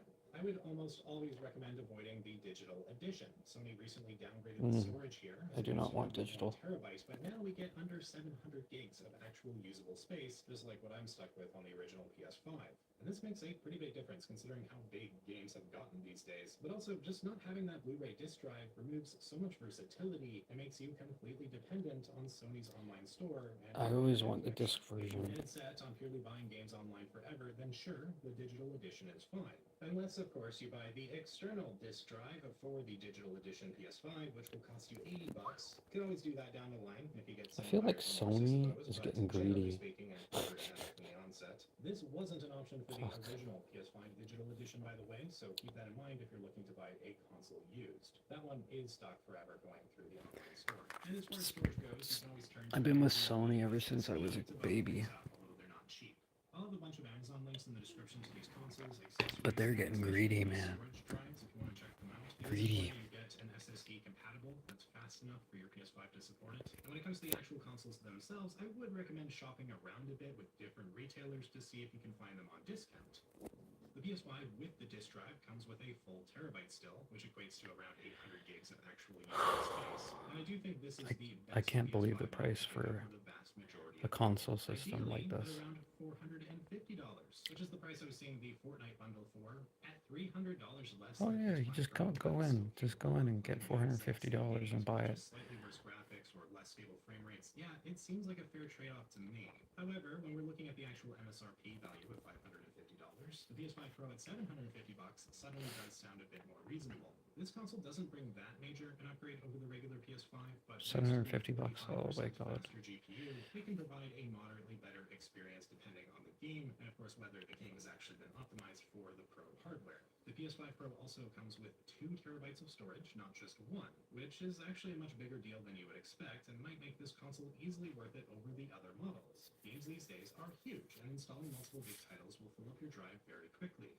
Unless you do what I've done for the past 5 years and regularly uninstall games to fit in whatever you want to play next, which is very inconvenient, then what you'll want to do is get one of those aforementioned NVMe SSDs, which aren't cheap. Or, instead of doing that, you could pay an extra $200 and get the PS5 Pro, which already has that 2 terabyte of storage built in. As I said, suddenly kind of looks reasonable, relatively speaking. Having 2 terabytes doesn't inherently make it worth the extra $200, but it is a nice added incentive. And of course, if you need even more storage, you can get an SSD for your PS5 Pro down the line. Unfortunately, the PS5 Pro doesn't have a disk drive built in, but you do again have that external drive you can purchase for $80, which does now bring the total to $830 plus whatever games you want to play. Plus PlayStation Plus if you want to play games online. And oh man, this is getting real pricey real fast. Oh, and the vertical stand is sold separately for $30. Sony's penny pinching here is sort of egregious with all of these consoles. I didn't even mention that Sony raised prices last year by $50 to the non-Pro PS5s. As stated, I think for the vast majority of people, the regular PlayStation 5 with the disc drive is the best purchase, especially when it's closer to $450 on sale, or maybe even cheaper. But if you do want a bit better performance and some more built-in storage, that PS5 Pro is very much a solid option. You'll just be paying a pretty penny for it. And again, if you have a PS5 already, do not buy the PS5 Pro, you might as well just wait for the PS6. And finally, if you're wanting to save some extra cash, you could turn to the used market. There's going to be some risk with this, and some of these consoles may have been played quite a lot, especially if it's the original PS5. They've been around for over 5 years already, but I was finding some decent-looking options on eBay.com for around $300 to $350, sometimes much less. I think I'd probably prefer to get just a brand new system personally, especially if you can find it for that $450. But if you look around on Facebook Marketplace and the like, you never know, you might find a really sweet deal. Just make sure you're purchasing from a reliable seller.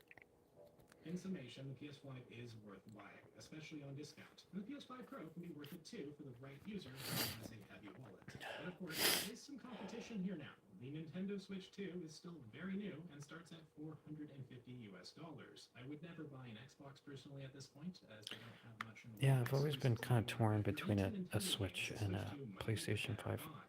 I'd say if you have the Switch 1 already, I would probably prefer to get a PS5 over the Switch 2, or, you know, if you like wasting money as much as I do, you could just get both. Now, personally, I am mostly a PC gamer, but I've gotten plenty of use out of the PS5 since I bought it. It's just so convenient to flop on the couch, pick up my controller, and play. When it comes to that convenience factor, home consoles like this simply cannot be beat. And even having purchased the Switch 2, I still often find myself opting to play the PS5. It's far more powerful, and while the second-gen Switch was a massive upgrade over the Switch 1, its hardware is basically at around the PS4's level now, meaning that there are plenty of games on PS4. Yeah, Switch only more so for the Zelda games, because I never really got to play Breath of the Wild or Tears of the Kingdom. I knew someone that let me play a little bit of Breath of the Wild, and it was fun, and I wanted to delve more into that game and actually complete it, but no. I think it makes more sense to get a PlayStation 5. You know, Spider-Man, I never got to play. Wolverine's coming out. Halloween's coming out. I don't think that's exclusive to PlayStation though. GTA 6, I don't know when that's coming out. I gotta look on my other phone how much PlayStations are. I gotta turn this off soon.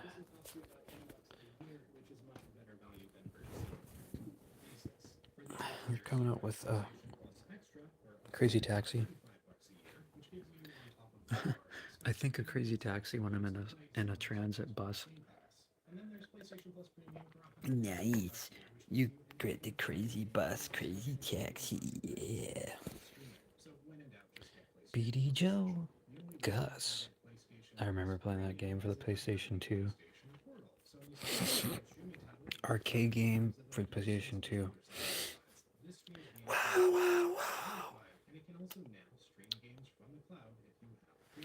PlayStation 5. Or would it make sense for me to sell my PlayStation 4?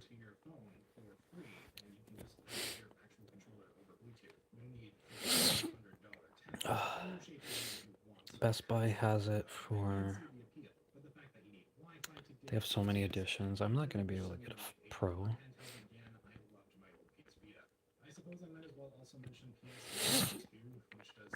PlayStation, well, this is refurbished. I'm not going to like the pricing on here.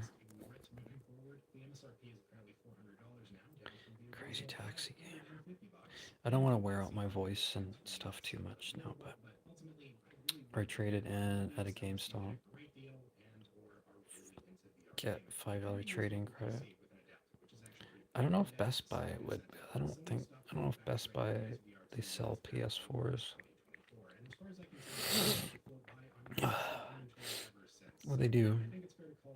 It's a refurbished PS4. That's a one. Mine's not 1 terabyte.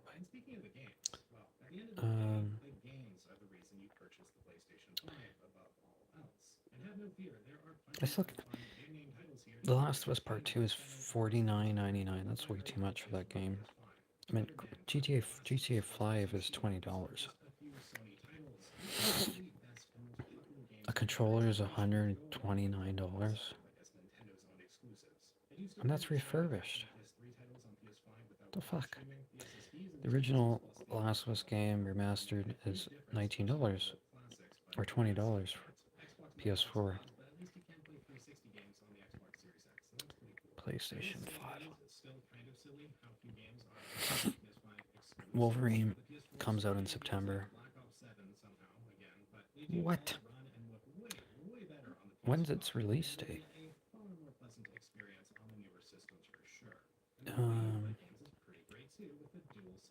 Oh, November. Not a summer release, hey? There's a Halloween video game coming out, almost in the style of the Friday the 13th online game.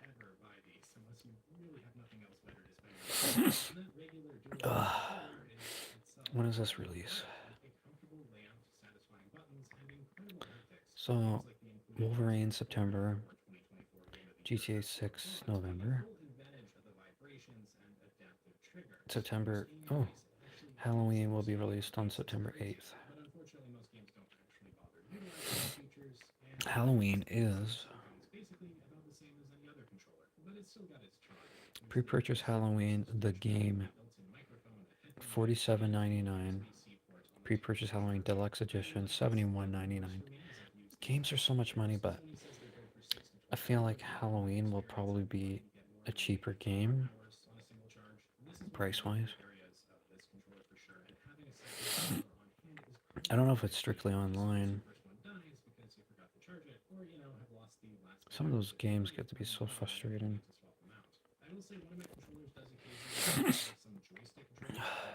PlayStation 5. I've wanted one for a long time. People are like, oh, well, the 6 is coming out. Well, I don't care.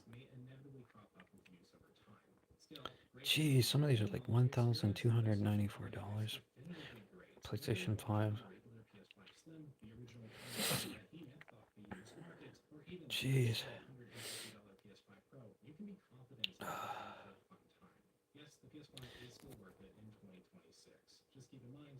Maybe it makes sense to get it from Walmart.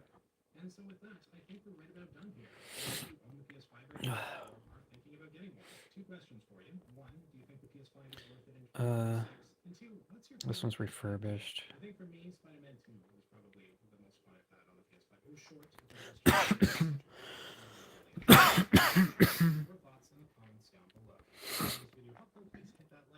Consider subscribing if you're into tech. Thank you all so much for watching. I am Joel from 91 Tech, and I will see you all next time.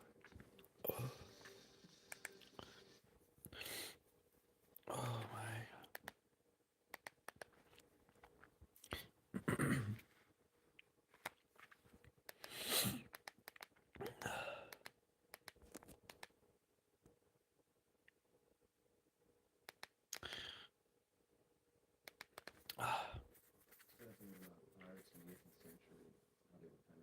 I always saw this guy as like this constantly changing, moving organism that would change shape to fit the situation, better for himself.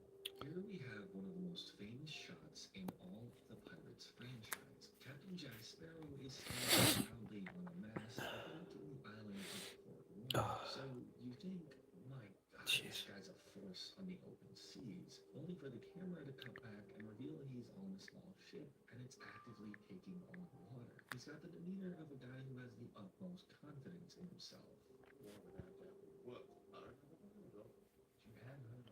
Immediately afterwards, something interesting happens. When he passes a group of hanging skeletons and a sign that reads, Pirates E.V.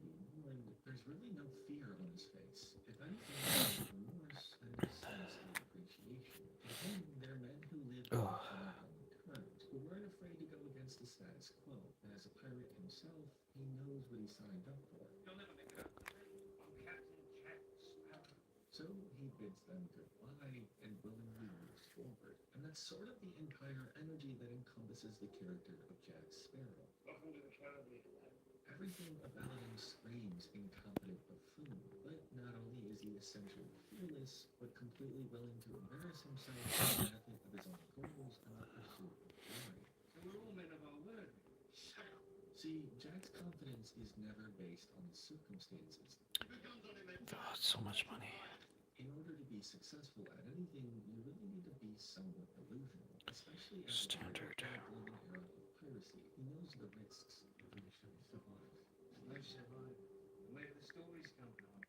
And is aware that sailing anywhere along the Caribbean could easily get him killed. And while he's constantly humiliated by reality, he's never emotionally defeated by it. Take the scene after Jack saves him. His circumstances are terrible. He's in Port Royal, surrounded by armed officers, and clearly recognized as a pirate with no ship. Norrington has every practical advantage, yet Jack seems entirely unbothered by the stakes here. One good deed is not enough to redeem a man of a lifetime of wickedness. That seems enough to him. Jack doesn't shrink or panic when he starts being identified as... That's about $800 for a PlayStation 5. He corrects him with pride. Jeez. Materially, he has nothing that proves he's a captain. No ship unknown. Makes sense getting an e-bike. Jeez. But psychologically, he refuses to let everyone... I don't know when I'm gonna get a PlayStation 5, honestly. While simultaneously scoping the area for a way out, and he finds one. He uses Elizabeth as leverage, creates hesitation,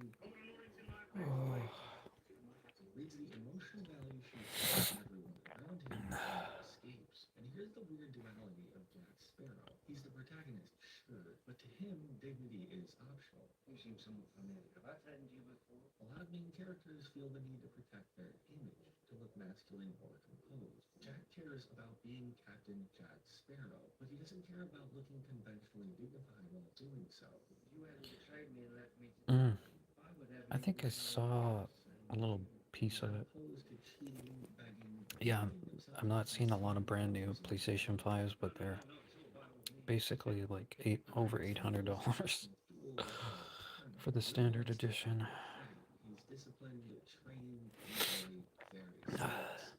$839. Fuck.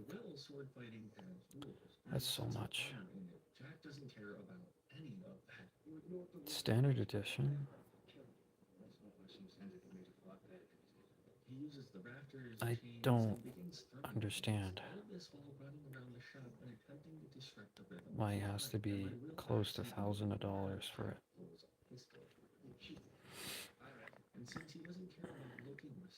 Nintendo Switch 2. It's kind of pricey too, $629 Canadian. Just a regular Nintendo Switch is $414.99. Yeah.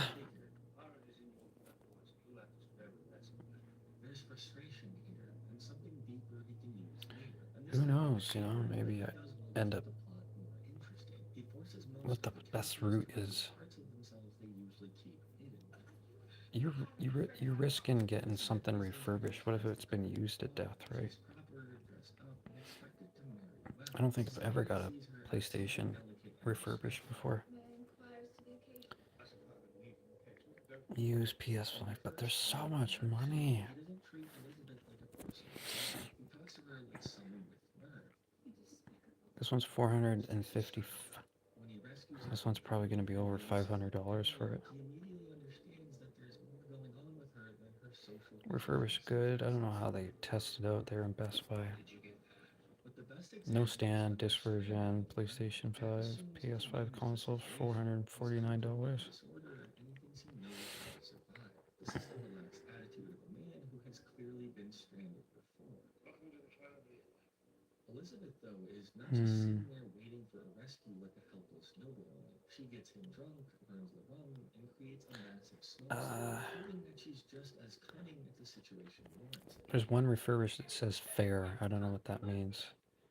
This one I'm looking at says good. Jack sees her hunger for freedom, and Elizabeth sees right through his tricks. He represents life outside the cave, and she believes she has the intelligence to survive Fair, this good. life.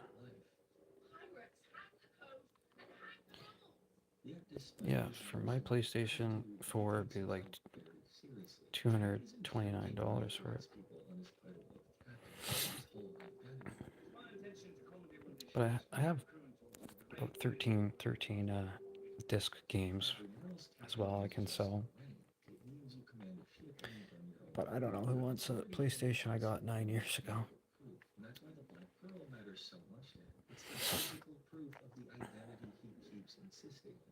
Supposed to be very fast, not uncatchable. So when Jack wants to be called captain without those things, it seemed ridiculous. His Yeah, I thought second setting up maybe my PlayStation to my TV so I can watch movies everything that would normally make or insert discs or whatever. That's that title like it's sacred. Maybe not. Maybe I just need a Blu-ray players. Not Blu-ray players. 4K players are a lot of money. Zero represents something most people can only ever So dream I think they're about like $300 or something like that. I just want a brand new PlayStation 5. He has no master, but he also has no stability, no normal responsibilities. I'm planning on being Captain Jack Sparrow for Halloween this year. From a distance, but up close, Possibly. dangerous. He understands the risk and he keeps. Maybe not. That's the difference between childish fiction and real. Still, the movie never confuses Jack's freedom with responsibility. He is often weaker than the forces around him, but he survives because of All his these things I want, but I can't get. nearly anything. This honest man you can always trust to be dishonest. Honestly. Jack Sparrow is a pirate, obviously, but more than that, he's the fantasy of remaining yourself when everything around you says you shouldn't. He's the guy standing proudly on a sinking boat, the pirate correcting his title while surrounded by soldiers or at the gallows, the guy who refused to be pinned down by anyone else's idea of what he's supposed to be. The man who looks like a fool until you realize you're the one being played all along.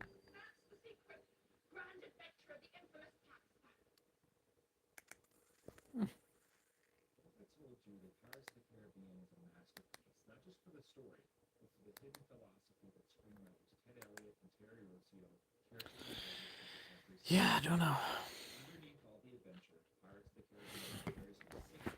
I don't know, man. And once you understand that philosophy, you'll never watch this film the same way again. Let's dive into it together. To uncover this philosophy, it's best to trace Will Turner's character arc from start to finish. In the present day, Will Turner is a blacksmith at Port Royal who follows the law to the letter. However, from the very first shot of him in Governor Swan's house, he seems out of place. This isn't just a throwaway comic moment. It's establishing Will's disconnect from high society and his place in the hierarchy. Then Governor Swan adds insult to injury when, after examining Commodore Norrington's sword, It's gonna be a hot day tomorrow. William's reaction here says it all. He reacts this way because his master is, in fact, a drunk who didn't have anything to do with making the sword. Will made the sword. It's obvious he made the sword because he balances it perfectly in his hand and can even do fancy tricks with it. Right off the bat, Will experiences a small injustice. Then Elizabeth comes and tries to have a warm conversation with Will. Will, aware of his place in society, insists on Alright. calling Elizabeth Miss Swan. I'm gonna try and sign off now. See if I can sleep. I don't know if I'll be able to, but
okay.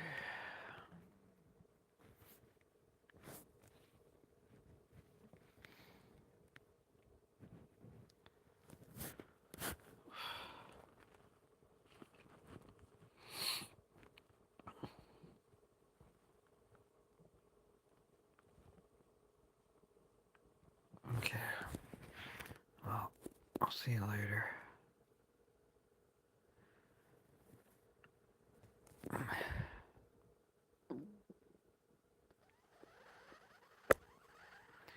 But